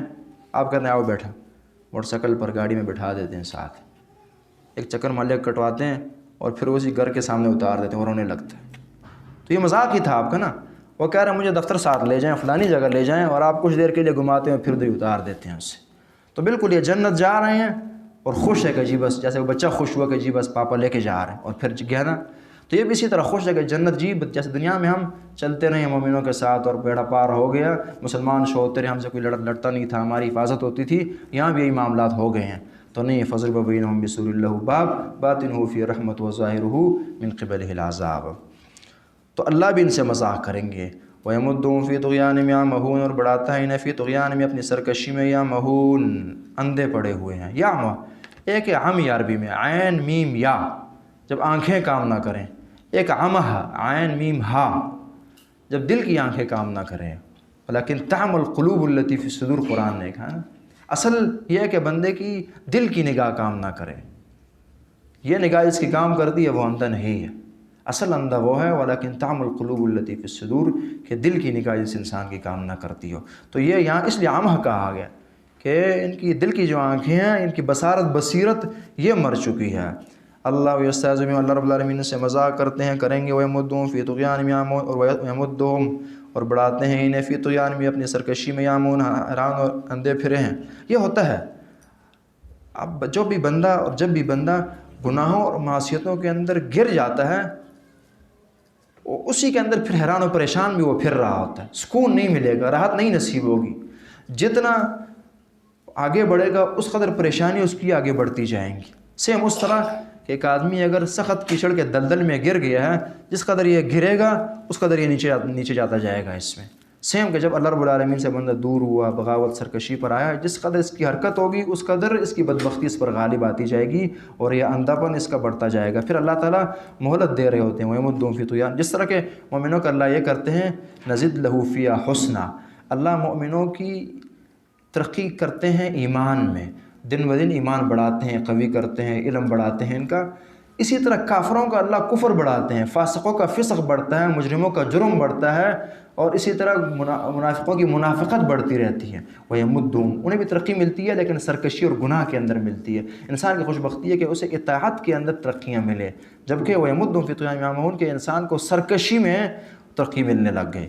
ایک قتل کرے اللہ دو اور آسان کر دیتے ہیں اس کی بدبختی کی وجہ سے، ایک گناہ کیا دو اور آسان ہو گئے۔ تو یہ وَيَمُدُّهُمْ فِي طُغْيَانِهِمْ يَعْمَهُونَ، تو کیا یہ لوگ پیچھے دیکھیں مومنوں کا تذکرہ کیا، پھر بتایا اولئک علی ھدی من ربہم اولئک هم المفلحون۔ اب یہاں فاسقوں کا تذکرہ کیا، مجرموں کا کیا، منافقوں کا خاص طور پر کیا، تو ان کا پھر کیا، ان کا انجام کیا ہوگا، آخرت کیا ہوگی، یہ کامیاب ہوگا یا نہیں؟ تو اس کا جواب اولئک الذین، یہ وہ لوگ ہیں اشتروا الضلالۃ جنہوں نے خرید لی گمراہی بالہدی، ہدایت کے بدلے۔ اب یہاں یہ نہیں کہا کہ انہوں نے گمراہی لی ہے ہدایت کے بدلے، خریدی کہا۔ وجہ یہ ہے کہ خرید میں یہ بنیادی شرط ہے خرید و فروخت میں التراضی، جسے آپ کہتے ہیں، رضامندی، باہمی رضامندی۔ جب تک باہمی رضامندی نہیں ہے تو نہ عرفاً اور نہ شرعاً، نہ معاشرے میں، نہ دنیا میں، نہ آخرت میں وہ کاروبار درست ہو نہیں سکتا جس میں دونوں طرفین کی رضامندی نہ ہو، باہمی رضامندی نہ ہو۔ تو گویا کہ یہ خرید و فروخت میں اکثر رضامندی ہوتی ہے، بندے کی کوشش ہوتی ہے کہ یہ چیز میں خریدوں، یہ گاڑی لوں، بھلے یہ پیسے دے رہا ہے، اس کے لاکھوں اس کی جیب سے نکلیں پھر بھی یہ خوش ہے۔ تو اس طرح یہ لوگ جو ہیں گمراہی اس اتنی خوشی سے خرید رہے ہیں، لے رہے ہیں، گمراہ ہو کر یہ خوش ہیں۔ اور جس طرح کے خرید و فروخت جو ہے وہ بالکل سوچ سمجھ کر کی جاتی ہے، اسی طرح، اور بیوقوف جو ہے وہ خرید و فروخت نہیں کرتے، ان پر پابندیاں ہوتی ہے، اسی طرح یہ جان بوجھ کر بخوشی سوچ سمجھ کر یہ گمراہیاں خرید رہے ہیں، اس کی طرف اشارہ، اس لیے اشتراء کا لفظ آیا، خریدنے کا لفظ آیا۔ اولئک الذین، یہ وہ لوگ اشتروا الضلالۃ جنہوں نے خریدی گمراہی بالہدی، ہدایت کے بدلے، فما ربحت تجارتہم، پس اب کو کہہ سکتا ہے کہ جی تجارت پھر کیسے رہی؟ جب انہوں نے خریدی یہ گمراہی تو کیا بنا ان کا؟ آیا ان کا کاروبار، ان کی تجارت کامیاب ہوئی؟ نہیں۔ فما ربحت تجارتہم، ان کی تجارت جو ہے وہ کامیاب نہ ہوئی، وما کانوا مہتدین، اور یہ ہدایت یافتہ بھی نہ تھے، ان کی تجارت کامیاب نہ ہوئی۔ بعض اوقات ہوتا یہ ہے کہ بندے نے کاروبار میں تو نقصان کیا لیکن پیچھے کچھ سرمایہ تھا وہ بچ گیا، تو وما کانوا مہتدین، نہ ان کا یہ کاروبار کامیاب ہوا، نہ یہ مستقل ہوتا نا، ایک اچھا آدمی اچھا ہے، ایک گناہ اس سے ہو جائے، ایک جگہ اسے خسارہ ہو گیا، باقی وہ ہدایت یافتہ ہے، نہ ان کا یہ کاروبار کامیاب ہوا اور نہ یہ مستقل اچھے لوگ ہیں، وما کانوا مہتدین۔ اسی طرح دوسرا کمال بعض اوقات ہوتا یہ ہے کہ ایک بندہ کاروبار میں نقصان کر کے فائدہ اٹھا لیتا ہے، یہاں نقصان ہوا، اس نقصان کا فائدہ یہ ہوا کہ بندہ یہاں کامیاب ہو گیا، اگر وہاں صورتیں نکل آتی ہیں اس طرح کی نا، تو کیا یہاں تو کوئی ایسی شکل نہیں ہے، نہیں، فما ربحت تجارتہم، نہ ان کی تجارت کامیاب ہوئی اور نہ یہ وما کانوا مہتدین، ہدایت یافتہ تھے کہ یہ کامیاب ہو جائیں۔ بندہ بعض اوقات غلط راستے چل کر کامیاب ہو جاتا ہے، بھول کر کسی راستے چلا اور آگے کسی کوئی اچھی جگہ نکل آئی، یہ ہوتا ہے انسان کے ساتھ۔ تو یہاں یہ کچھ نہیں ہے، وما کانوا مہتدین، ان کی تجارت کامیاب تھی اور نہ یہ ہدایت یافتہ تھے۔ اب اس کے بعد اللہ رب العالمین نے عقلی مثال دے کر خصوصاً منافقوں اور پھر اس کے بعد ساتھ کافر بھی بالکل یہاں ٹچ کیے جا سکتے ہیں اس مثال میں، اس کو آپ تھوڑا اوپن رکھیں، بات ٹھیک رہے گی۔ بعض نے اس مثال کو صرف منافقین کے ساتھ فٹ کر دیا، یہ منافقین کی بھی صفت ہے، مثال ہے، ان کی زیادہ ہے، ساتھ عام کافروں کی بھی بن سکتی ہے، اور حتیٰ کہ اس میں جو اچھی سائڈ ہے وہ مومنوں کے لیے بھی بن سکتی ہے۔ اب ذرا مثال، بلکہ مثال کو پڑھنے سے پہلے ذرا اس مثال کا خلاصہ ذرا سمجھیں تاکہ بات کو کرنے میں تھوڑی آسانی اور سمجھنے میں بھی آسانی ہو۔ ایک آدمی ہے جو سفر پر نکلا ہے اور پرانا زمانہ ہے، اس کے پاس آگ ہے، روشنی جلائی ہے، آگ جلائی ہے، روشنی کر کے وہ چل رہا ہے، اور درمیان میں یہ روشنی بجھ جاتی ہے، سفر کر رہا ہے بیچارہ، کوئی ٹارچ کچھ نہیں ہے اس کے پاس، جو تھی چیز ہوئی ہیں ساری۔ اب ایک تو اس کا سفر منقطع ہو گیا یا رک گیا بالکل، ساتھ دوسرا یہ ہے کہ جہاں یہ بالکل دشت و بیابان اور جنگل اور صحرا، خالی راستہ، کوئی نہ گھر، کچھ نہ کوئی مسکن، کوئی ایسی چیز ہے نہیں وہاں. یہ ہے اب سفر تو منقطع ہو گیا، یہ بیٹھ گیا بندہ. بعض اوقات ہوتا کہ جی بندہ بیٹھ گیا، وہیں نیند آ گئی، سو گئے، سفر جاری نہ رکھ سکا، ایک ہوٹل مل گیا وہاں آرام کر لیا، جی پھر جب معاملات ٹھیک ہوں گے نکل پڑوں گا. یہاں ایسی بات نہیں، سفر بھی منقطع ہو گیا، بالکل صحرا اور خالی جگہ بیٹھا ہے اس میں، اور اوپر سے زوردار بارش شروع ہو گئی، جو صرف زوردار نہیں، ساتھ خوف بھی رکھتی ہے بارش، ٹھنڈ بھی رکھ رہی ہے، بارش کے قطرے بھی لگ رہے ہیں، سردی بھی لگ رہی ہے، اور ساتھ خوف بھی ہے جس میں تندر اور بجلیاں بھی گر رہی ہیں. اس قسم کا بندہ، مطلب اس وقت حالت کیا ہوگی. یہ ہے ایک سائڈ. اب دوسری سائڈ بعین ہی ایک صف وہ ہے کہ جنہوں نے ایمان کو، اسلام کو قبول نہ کیا، چھوڑ دیا، دور بھٹ گئے، اسلام کو ترک کر دیا، چھوڑ دیا. ایک وہ تھے جنہوں نے کافروں کی طرح بس رسول اللہ ان کی بستی میں اترے اور ایمان نہ لائے، کافر بن گئے.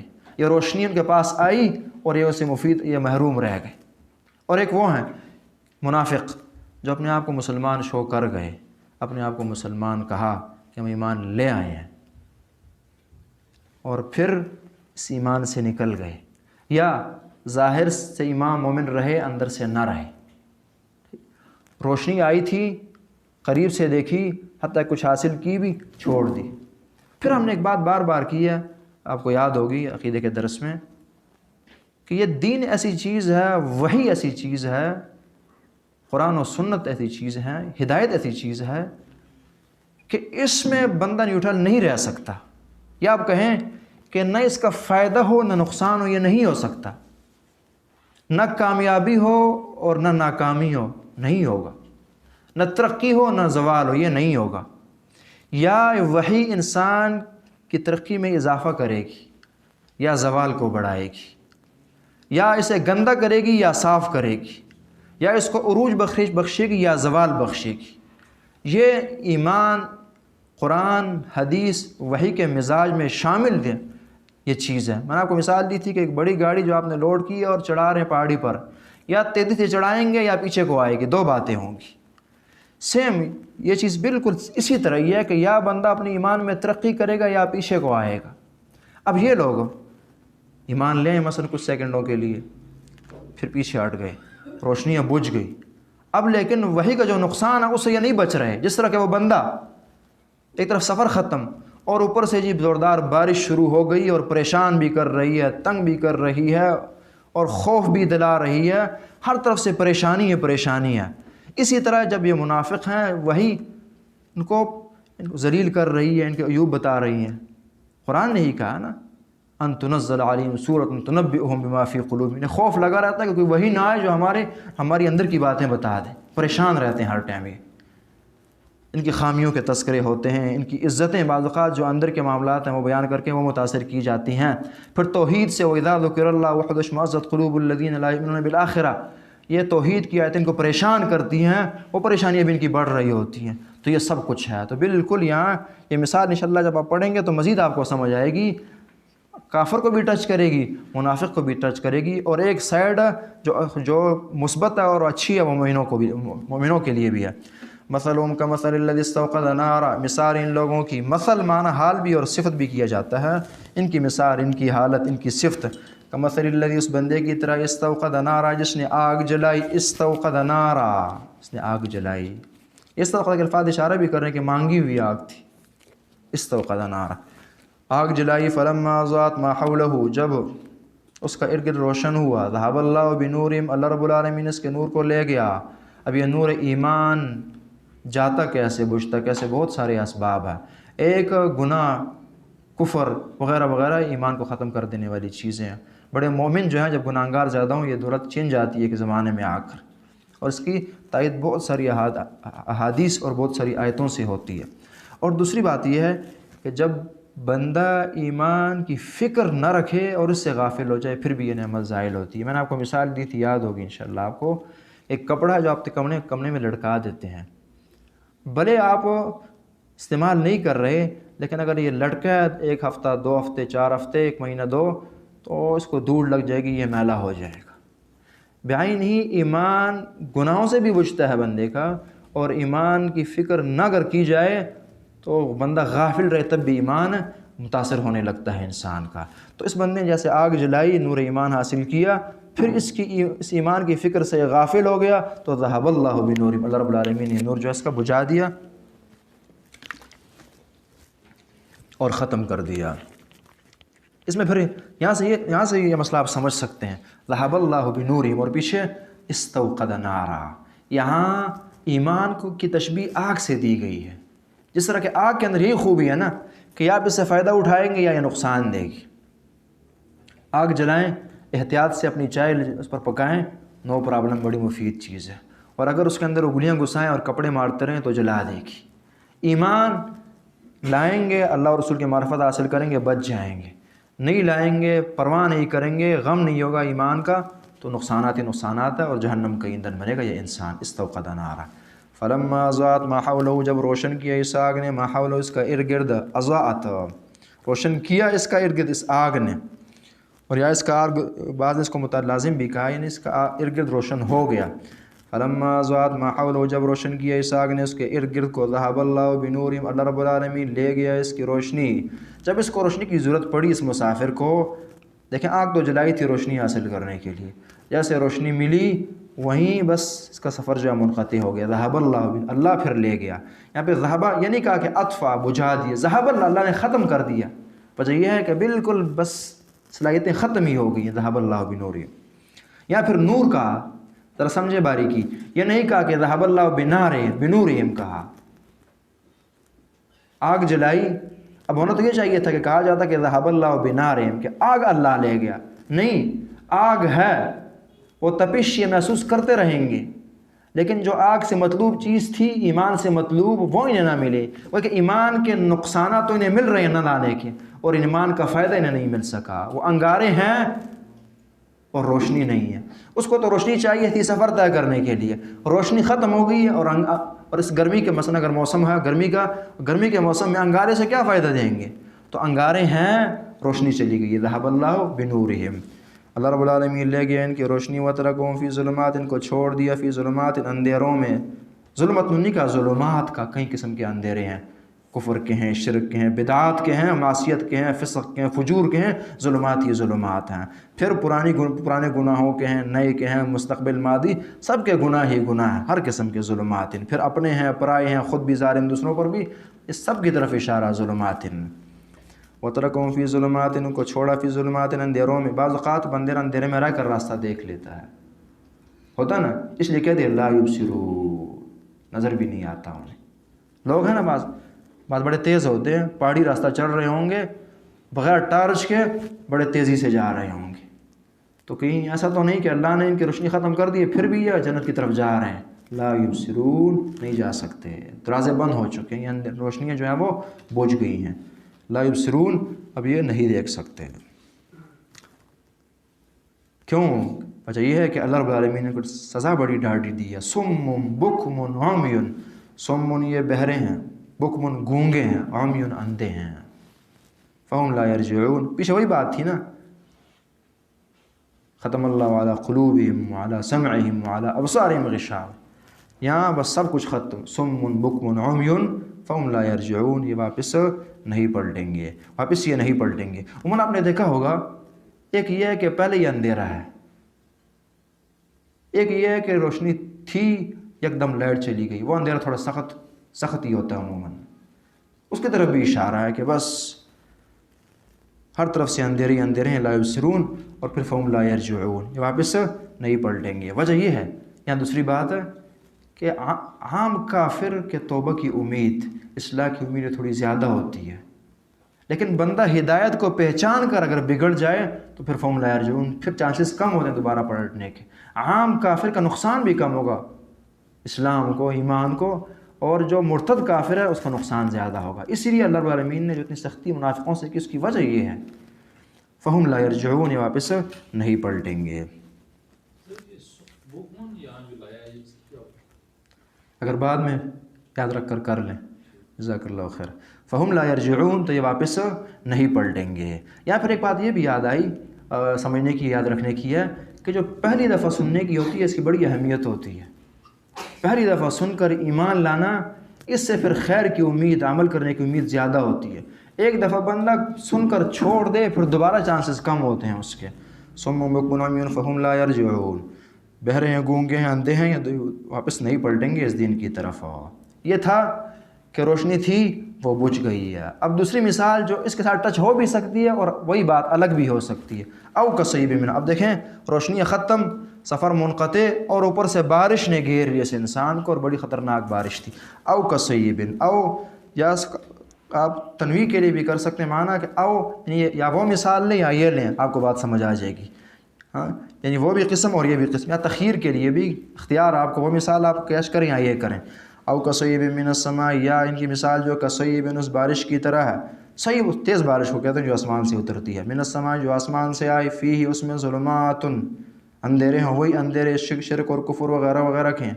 ورعد اور گرج ہے، وبرق اور چمک ہے اس بارش میں. اس قسم کی خطرناک بارش ان پر ہو رہی ہے. اب ظلمات میں ان کے شرک اور کفر وغیرہ ان گندگیوں کی طرف اشارہ ہے.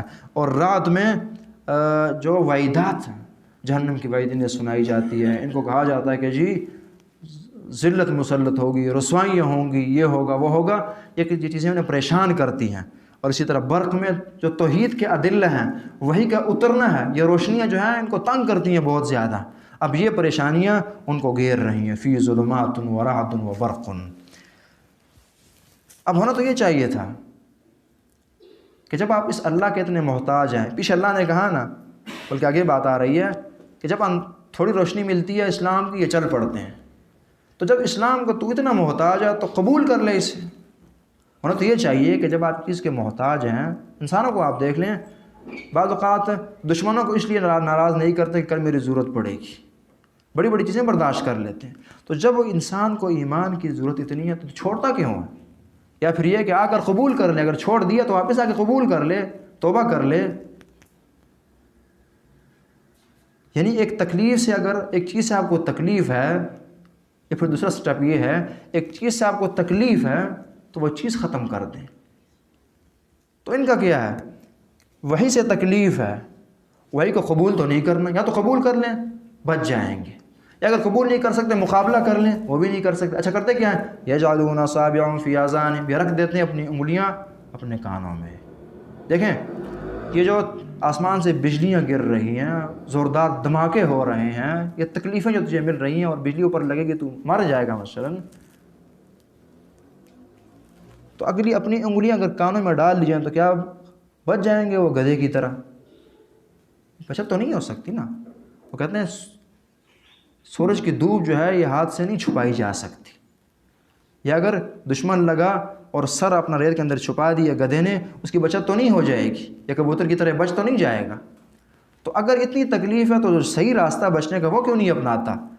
لیکن عقل کے نہ ہونے کی وجہ سے الٹ چل رہا ہے. یہ یجعلون اصابعہم، یہ اپنی انگلیاں اپنے کانوں میں گھسا دیں گے. پھر یہاں اصابع کا، انامل نہیں کہا، کیونکہ اصابع پوری انگلی کو کہا جاتا ہے اور انامل یہ ہوتی ہیں. یہ گویا کہ فل زور لگا رہے ہوتے ہیں کہ بس یہ آواز سنائی نہ دیں، یہ تکلیف نہ ملے اور اوپر سے کوئی چیز نہ گرے. یجعلون، یہ ڈال لیتے ہیں اصابعہم اپنی انگلیاں، فی آذان اپنے کانوں میں، من الصواعق، تھندر وغیرہ جو آسمان سے گرتے ہیں، یہ صاعقۃ کی جمع ہے، اس ڈر سے کانوں میں انگلیاں گھسا دیتے ہیں. حذر الموت، موت سے ڈرتے ہوئے، موت سے بچتے ہوئے پھر یہ کام کرتے ہیں کہ موت سے بچ جائیں گے. تو کیا یہ موت سے بچ جائے گا؟ آسمانی بجلی کے گرنے کی وجہ سے نہیں بچے گا. فقط انگلیوں کو کانوں میں ٹھونس دینے کی وجہ سے نہیں بچ سکے گا. اس لیے فرمایا واللہ محیط بالکافرین، اللہ رب العالمین گھیرنے والے ہیں کافروں کو، ان کی بچت نہیں ہوگی. ہر لحاظ سے گھیریں گے. ان کی طاقتیں جتنی بھی ہو جائیں، بڑی سپریم طاقتیں ہیں، اللہ رب العالمین سے ان کا بچاؤ نہیں ہو سکتا، یہ نہیں بچ سکتے ہیں، مریں گے. اور انہم لا یعجزون، قرآن نے کہا یکاد البرق یخطف ابصارہم، قریب، مطلب پھر یہ بارش بھی معمولی نہیں بلکہ بڑی ہولناک ہے. کتنی؟ یکاد البرق یخطف ابصارہم، قریب ہے کہ یہ جو برق اور بجلی آسمانی، جو آسمانی بجلی گرج، یخطف ابصارہم، اچک لے ان کی نظروں کو، نظریں ان کی ختم کر دیں. اور یہ عقلی طور پر بھی بات سمجھ آتی ہے. جو آسمان بجلی چمکتی ہے انسان، یہ یعنی بعض اوقات اگر اس کو بہت یعنی اس کی ایک مثال آپ نے بات تھوڑی زیادہ آسان ہو جائے گی. کبھی اگر آپ نے دیکھا ہو کسی نے شیشہ لیا، دھوپ کی طرف کی اور آپ کی آنکھوں میں مارا، وہ آنکھیں کچھ دیر کے لیے اپنا کام نہیں کر رہی ہوتی ہے جب تک کہ دھوپ آ رہی ہے نہیں کر رہی ہوتی. تو یہ ہے مطلب یہ بعید نہیں ہے کہ اگر حقیقتاً اللہ رب العالمین نے آسمانی بجلیوں کی وجہ سے انسان کی نظر ہی ختم کر دے. یہ حقیقت بھی ہے اور اس کی طرف بھی اشارہ ہے. یکاد البرق یخطف ابصارہم، قریب ہے کہ بجلی جو ہے وہ اچک لے ان کی نظروں کو، اچک لے بالکل بصارت اور بصیرت جو ہے ان کی ختم کر دیں. یہ مطلب پرست ہے. کیسے؟ کلما اضاء لہم مشوا فیہ، جب بھی ان کے لیے روشنی ہوتی ہے، وہی میں فائدے ہوتے ہیں، اسلام میں ہوتے ہیں، ایمان میں ہوتے ہیں، مشوا فیہ چل پڑتے ہیں، پھر مسلمان ہو جاتے ہیں. ٹچنگ سمجھ آ رہی ہوگی. کلما اضاء، جس طرح وہ بندہ تھوڑی روشنی جلتی ہے اس کی، ٹارچ جلنے لگتا ہے تو بس یہ چل پڑتا ہے، پھر اندھیرا، پھر یہ رک گیا. اس طرح یہ بھی جب اسلام سے ایمان سے فائدے ہوتے ہیں تو بس پھر بڑے پکے مومن یہ بن جائیں گے. لو کان عرضا قریبا وسفرا قاصدا لاتبعوک، اگر فائدے ہوں نا تو بالکل یہ ساتھ ہیں، منافقین ساتھ چلیں گے. کلما اضاء لہم مشوا فیہ، جب بھی ان کے لیے روشنی کرتی ہے یہ آگ، مشوا فیہ اس میں چل پڑتے ہیں. وَإِذَا أَظْلَمَ عَلَيْهِمْ قَامُوا، جب بھی ان پر اندھیرا چھاتا ہے یہ کھڑے ہو جاتے ہیں. جب اندھیرا آنے لگتا ہے پھر ان کی بریک لگ جاتی ہے. وَلَوْ شَاءَ اللَّهُ لَذَهَبَ بِسَمْعِهِمْ وَأَبْصَارِهِمْ، اگر اللہ رب العالمین کی چاہت ہوتی تو دور کر دیتا، ختم کر دیتا، لے جاتا ان کی سماعت اور بصارت، یہ سب کچھ ہی ختم ہو جاتی اگر اللہ کی طاقت ہوتی. وجہ یہ ہے کہ یہ کان ناک وغیرہ بنے اللہ کی معرفت کے لیے، دین کو حاصل کرنے کے لیے، دین پر چلنے کے لیے بنے ہیں. اگر جب یہ کام نہیں دے رہے تو جو پنکھا ہوا نہ دے اسے پھر کباڑ کر لیا جاتا ہے. تو اس لیے وَلَوْ شَاءَ اللَّهُ لَذَهَبَ بِسَمْعِهِمْ وَأَبْصَارِهِمْ، لائق نہیں ہے کہ ان کو یہ نعمتیں دی جائیں. یہ اللہ کا رحم ہے جو انہیں مل رہی ہے. جو چیز اس مقصد کے اس کام کے لیے بنی، جب وہ نہیں حاصل ہو رہا تو پھر چیز رائے گاں اور بیکار ہوتی ہے. اس لیے اگر کیا جاتا تو یہ ظلم نہ تھا. وَلَوْ شَاءَ اللَّهُ لَذَهَبَ بِسَمْعِهِمْ وَأَبْصَارِهِمْ، اگر اللہ رب العالمین کی رضامندی اور مرضی ہوتی ان کے سماعت اور بصارت ختم ہو جاتی. ان اللہ علی کل شیء قدیر، کوئی کہے کہ مشکل کام ہے، نہیں، ان اللہ علی کل شیء قدیر، اللہ کے لیے کوئی مشکل نہیں. بے شک اللہ رب العالمین ہر چیز پر قادر ہیں، وہ کر سکتے ہیں. یہاں تک جو میں نے یہاں لکھوایا کہ جو ایمان میں مومنوں کی یا انسانوں کی صفیں بنی ہیں اس پر بات تھی. مومنوں کا تذکرہ ہوا، کافروں کا ہوا، منافقین کا ہوا. اب اس کے بعد کچھ توحید کی بات اور ساتھ وحی کی بات ہوگی، چونکہ وحی ٹچ کر رہی ہے وہاں بھی یہاں بھی. یا ایھا الناس، اے لوگو، اعبدوا رب، اے لوگو. اب یہاں یا ایھا الذین آمنوا نہیں کہا، چونکہ پیچھے منافقوں کا تذکرہ بھی ہوا، کافروں کا بھی ہوا، مومنوں کا بھی ہوا. ہر ایک کو دعوت ہے. یہ اللہ کا بڑا پیارا انداز ہے قرآن کا. ہم رد برائے رد کرتے ہیں، قرآن رد برائے اصلاح کرے گا. کسی کی خامی بیان کر کے اصلاح کرنے کی کوشش کرے گا، بتائے گا کہ یہ کریں آپ، وہ نہ کریں یہ کریں. یا فقط ذلیل کرنا مطلوب نہیں ہوگی بلکہ ہدایت کی طرف لانا قرآن و حدیث کا مطلوب. تو اس لیے اب اس کے بعد ہدایت کی طرف دعوت دی جا رہی ہے. یا ایھا الناس، اے لوگو، اعبدوا، عبادت کرو، ربکم، اپنے رب کی، الذی، وہ خلقکم، جس نے تمہیں پیدا کیا. اے لوگو اللہ کی بندگی کرو. اور بندگی اس لیے ہوگی خلقکم، کہ پیدا کیا اس نے، تخلیق کی ہے. جس نے بنایا اس کی بندگی کیوں نہیں ہوگی؟ آیت یہ سمجھا رہی ہے کہ جب تخلیق کی ہے، جس نے پیدا کیا تو وہی اسی کی تربیت، اسی کی بندگی ہوگی. جس نے تربیت کی اسی کی بندگی ہوگی، اسی کی بات مانی جائے گی.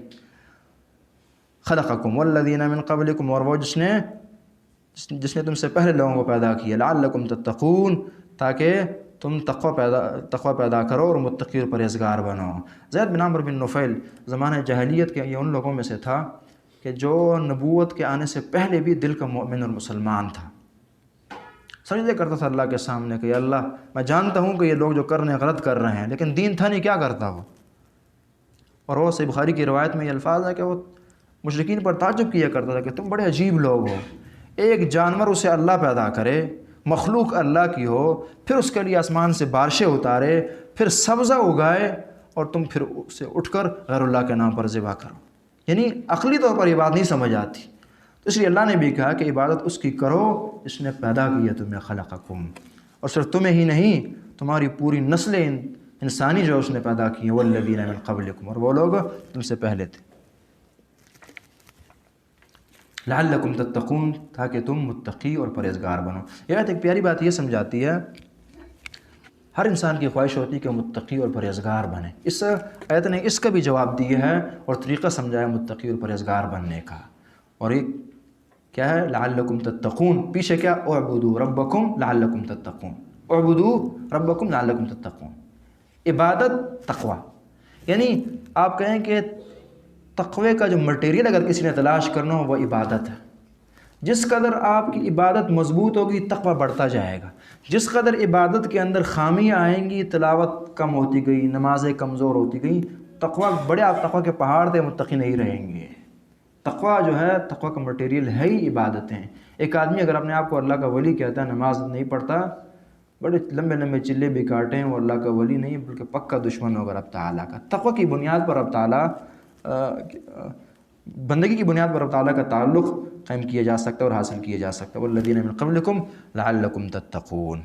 تتقون پھر اس میں یہ بھی معنی ہے کہ تتقون من العذاب، کہ اگر تقوی اختیار کرو گے تو ان عذابوں سے بچ سکو گے، ان ذلتوں سے بچ سکو گے۔ کون سا اللہ؟ اس کی پہچان تھوڑی سی، الذی وہ جعل لکم الارض فراش، جس نے بنایا تمہارے لیے زمین کو بچھونا، والسماء بنا، اور آسمان کو چھت بنایا۔ اس میں اشارہ پھر مخفی سا کہ اللہ کے گھر میں رہ کر اللہ کی بندگی نہیں کرو گے۔ آسمان کو چھت بنایا اور زمین کو بچھونا بنا دیا، گھر تیار ہو گیا، اور اس گھر میں جس ذات نے تیار کیا ہے تمہارے لیے اس کی بندگی نہیں ہوگی۔ بڑی عجیب سی بات، گھر کسی کا ہو، پرائے، آپ کرایہ پر رہ رہے ہوں اور نہ اس کا کرایہ نہ دیں، بل نہ دیں، کیسے کرایہ دار ہوں گے آپ؟ انسان کہلائیں گے، ظالم کہلائیں گے، فاسق کہلائیں گے، مجرم کہلائیں گے، اور 2 3 4 پرچے بھی کٹ سکتے ہیں۔ تو اللہ کی کائنات ہو، اس نے بنائی ہو، اتنا لمبا اتنا بڑا آسمان کھڑا کیا ہو، زمین اس کے لیے بچھائی ہو، اور اب تعالیٰ کی بندگی نہ ہو، اس لیے فرمایا الذی جعل لکم الارض فراشا والسماء بناء۔ اور صرف یہی نہیں کہ گھر دیا کسی نے، کھانا پینا آپ نے اپنا کرنا ہے، اللہ نے پھر یہ نہیں کیا، وانزل من السماء ماء، گھر دے کر پھر روزی کا بھی بندوبست کیا اس اللہ تعالیٰ نے۔ وانزل من السماء، اس نے اتارا، من السماء، آسمان سے، مان، پانی۔ پھر یہ ہوتا ہے کہ جی بعض اوقات پانی دیا لیکن بے برکت تھا، جو جس فائدے کے لیے اتارا وہ فائدہ نہیں حاصل ہوا، نہیں، حتیٰ کہ وہ فائدہ بھی پھر اللہ نے ہی حاصل کروایا، اس لیے فرمایا فَأَخْرَجَ بِهِ مِنَ، اس نے نکالا، یہ نہیں کہا کہ بارش اتاری اور بارش نے نکالا، بارش اتاری اور پھر اللہ نے نکالا۔ اگر اللہ نہ کرتے، کئی دفعہ ہوتا ہے بارشیں ہوتی ہیں زمین پھر بھی کچھ نہیں پیداوار پیدا کرتی۔ فَأَخْرَجَ بِهِ مِنَ الثَّمَرَاتِ رِزْقًا لَكُمْ، فَأَخْرَجَ، اس نے نکالا، بھی اس بارش کے ذریعے، من الثمرات، پھلوں میں سے۔ ثمرات سے یہاں ہمارا تمام آمدنیاں مراد ہے، خصوصاً پھل مراد ہے، چونکہ پھر آمدنیوں میں ایک اعلیٰ آمدنی جو ہے وہ پھل ہے نا، اس لیے ثمرات کا کہا گیا، من الثمرات، بطور مثال، رزقا لکم، بطور رزق تمہارے لیے ہے، تمہارے لیے اتارا، یعنی یہ نہیں تھا کہ اللہ نے کسی اور مقصد کے لیے اتارا اور تم اس سے مستفید ہو رہے ہو، رزقا لکم، تمہارے لیے اتارا ہے۔ یعنی ایک یہ ہے کہ آپ کسی کے گھر گئے، اس کے 2 3 4 مہمان پہلے ہی ہیں اور وہ کھانا کھا رہے ہیں اور آپ بھی دسترخوان پر بیٹھ گئے، تو آپ نہیں کہہ سکتے کہ فلانے نے میرے لیے بڑی تکلیف یا بڑا تکلف کی ہے، آپ نہیں کہہ سکتے۔ ایک یہ ہے کہ جی اسپیشلی آپ کے لیے وہ بکرا دمبا ذبح کیا تھا جس کے پاس آپ گئے ہیں، فرق ہے دونوں میں نا۔ اسی طرح کہ وہ رزقا لکم، جو اتارا کسی اور مقصد کے نہیں، صرف یعنی خاص اور خاص تمہارے لیے اللہ رب العالمین نے اسپیشل اوپر سے چیزیں اتاری ہیں، رزقا لکم۔ تو لہٰذا اب تقاضا ہے نا، فلا تجعلوا للہ اندادا، اللہ رب العالمین کے لیے شریک نہیں بنانے، ند کی جمع اندادا دیے شریک، وانتم تعلمون، اس حال میں کہ تم جانتے ہو۔ یعنی ایک یہ ہے کہ تمہیں پتہ ہے کہ یار یہ شرک گناہ ہے، تو پھر کیوں کرتے ہو یہ کام، چیز نامناسب، عقل سے نہیں قبول کرتی تو پھر کیوں کرتے۔ دوسرا یہ کہ ایک ہوتا ہے کہ بندے سے بعض اوقات جہل کی بنیاد پر گناہ یا معصیت ہو جاتی ہے، ایک یہ کہ پتہ کہ یار یہ میں جو کر رہا ہوں غلط کر رہا ہوں، تو یہ پھر جرم ہے، اس لیے فرمایا وانتم تعلمون، کہ تم جانتے ہو۔ جہل جو ہے، جہالت یہ عذر ہے اسلام میں، حتیٰ کہ بخاری کی حدیث آپ نے سنی اور پڑھی ہے، ایک آدمی نے یہ بچوں سے کہا کہ جب میں مر جاؤں تو پھر مجھے جلا دینا اور ذرہ ذرہ کر کے میرا پانی یا ہوا میں بہا دینا۔ کیوں؟ لئن قدرنی اللہ علیہ لیعذبنی عذابا لا يعذبه احدا من العالمین، کہ اگر اللہ مجھ پر قادر ہوا میرے زندہ کرنے پر تو پھر مجھے وہ عذاب دے گا جو اس نے کائنات میں سے کسی کو نہیں دیا عذاب۔ اب جو بندہ یہ شک کرتا ہو کہ اللہ پتہ نہیں زندہ کر سکتے ہیں یا نہیں، تو مومن کیسے ہوگا؟ یقین جس کا آخرت پر نہیں ہے، باس بعد الموت، وہ مومن ہے ہی نہیں۔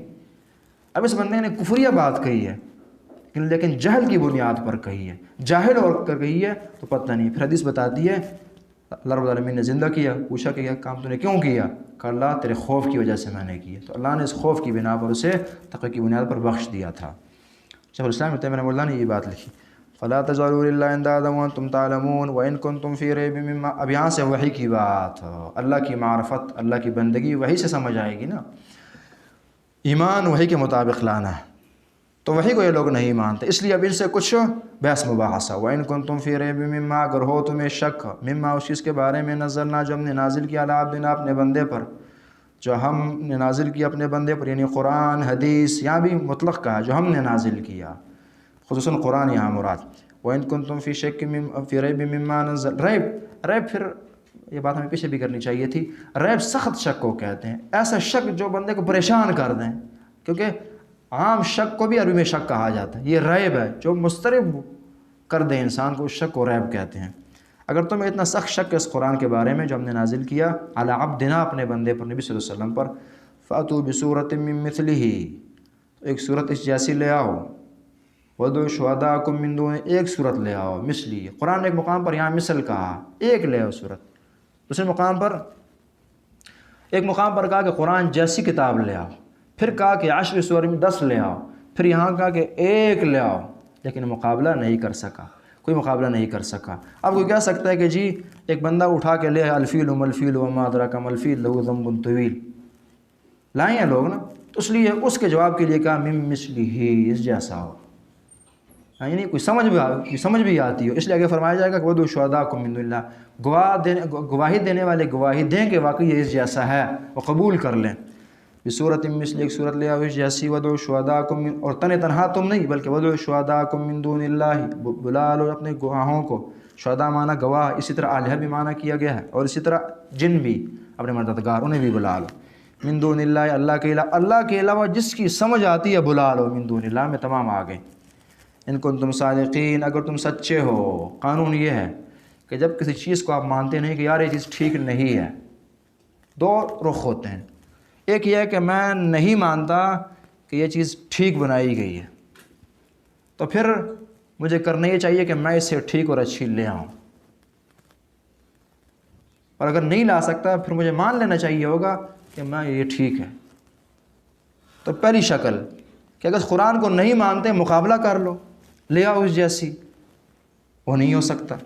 اچھا اگر یہ نہیں ہو سکتا تو پھر اللہ سے ڈر جاؤ، پھر ایمان لو، پھر مان لو، اس لیے فرمایا فَإِن لَمْ تَفْعَلُوا وَلَن تَفْعَلُوا، اگر تم یہ کام نہ کر سکو، اور خود ہی کہہ دیا وَلَن تَفْعَلُوا، ہرگز کر بھی نہ سکو گے، فَاتَّقُوا النَّارَ الَّتِي وَقُودُهَا النَّاسُ وَالْحِجَارَةُ، تو پھر ڈرو اس آگ سے جس کا ایندھن ہی لوگ ہیں اور پتھر ہیں، تو پھر خوف خدا رکھنے کی ضرورت ہے اور جہنم سے ڈرنے کی ضرورت، فَاتَّقُوا النَّارَ الَّتِي وَقُودُهَا النَّاسُ وَالْحِجَارَةُ، اور پھر آگ لکڑیوں والی نہیں ہے بلکہ لوگ جلیں گے اس میں، اور حجار اور پتھر عام ایسے اکثر مفسرین نے کبریت کے پتھر مراد لیے ہیں، اور اسی طرح بعض نے جو پتھر جن کی پوجا کی جاتی تھی وہ اس سے مراد ہے، انکم وما تعبدون من دون اللہ حسب جہنم، جس کی تم بندگی کرتے تھے وہ بھی جہنم کا ایندھن ساتھ ہوں گے، وہ پتھر وغیرہ۔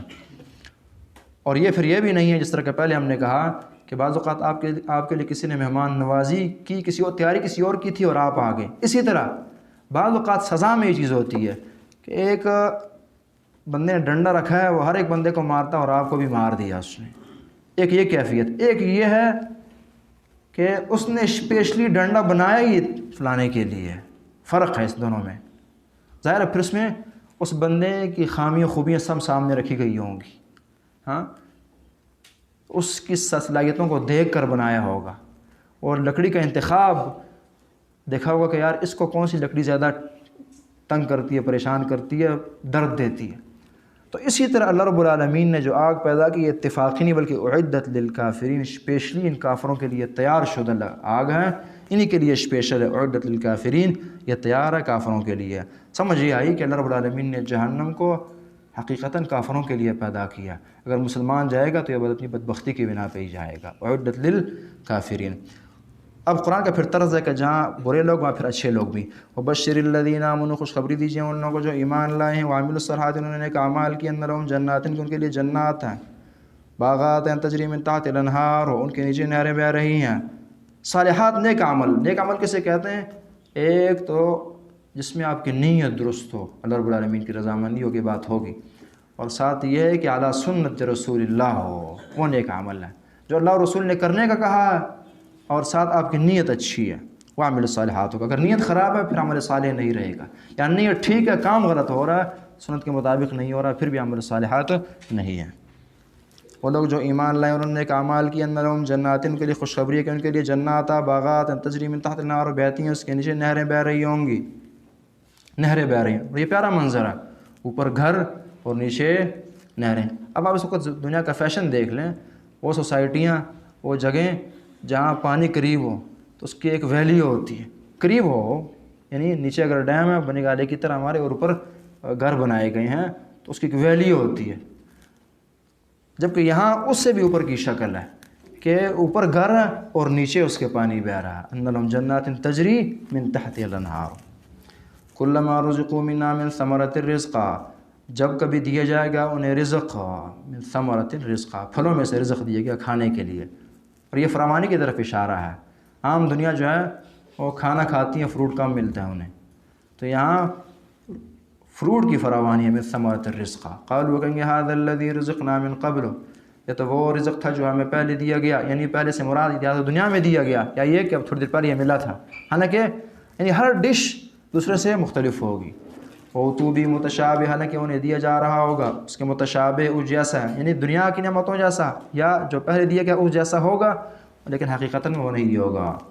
وَلَهُمْ فِيهَا أَزْوَاجٌ مُطَّهَّرٌ، ان کے لیے وہاں ہوں گی بیویاں، جوڑے ہوں گے، مطہرۃ پاک، وَهُمْ فِيهَا خَالِدُونَ، اس میں ہمیشہ رہیں گے۔ زوج عربی میں مذکر مؤنث دونوں کے لیے استعمال کرتے ہیں، یہاں سے مسئلہ بھی حل ہو گیا مذکر اور مؤنث کا۔ وَهُمْ فِيهَا خَالِدُونَ، اس میں ہمیشہ رہیں گے۔ اب یہاں قرآن کا کمال دیکھیں، ایک یہ ہے کہ بندے کے پاس رہنے کے لیے جگہ ہی نہیں،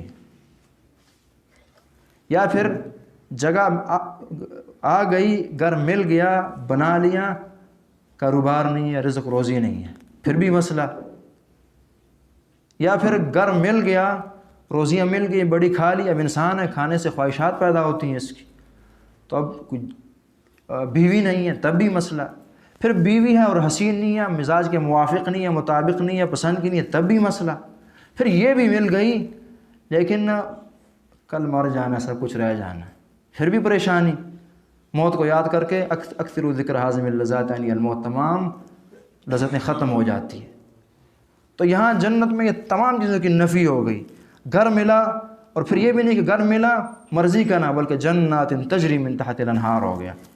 اسی طرح پھر رزق بھی فراوانی سے دے دیا گیا، اور پھر رزق ملے اور پسند کرنا تب بھی مزہ نہیں نا، اور پھر یہ ایک ہی روزی بار بار ملتی رہے، آپ گوشت 10 دن مسلسل کھائیں تب بھی پریشانی، اچھی سے اچھی خوراک آپ زیادہ کھائیں بندہ پھر اچھا نہیں دکھتا اسے، تو یہ ہر دفعہ یہ ڈش الگ الگ سے مل رہی ہے، اور پھر جی کھانے کے بعد وَلَهُمْ فِيهَا أَزْوَاجٌ مُطَهَّرَةٌ، بیویاں بھی، اور پھر بیویاں بھی مطہرہ، یعنی اس میں سب معنی آ گئے، ایک تو یہ کہ طبیعت کے مطابق مطہر، پھر یہ ہے کہ جی بڑی حسین ہے، بعض اوقات ہوتا ہے بیوی لیکن بناؤ سنگار نہیں کرتی، آپ کی طبیعت کے مطابق اپنے آپ کو بناتی نہیں ہے، یا گندگی پسند ہے، کوئی ایسے مسائل اور ہیں، تو مطہر میں یہ بھی کہ یہ بھی نہ ہو، اور پھر یہ نہیں موت شوت بھی وہاں نہیں، وَهُمْ فِيهَا خالدون، ہمیشہ وہاں رہنا۔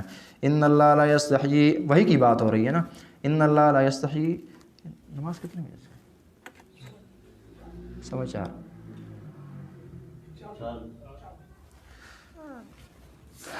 اس پر بس کر دیتے ہیں میرے خیال سے۔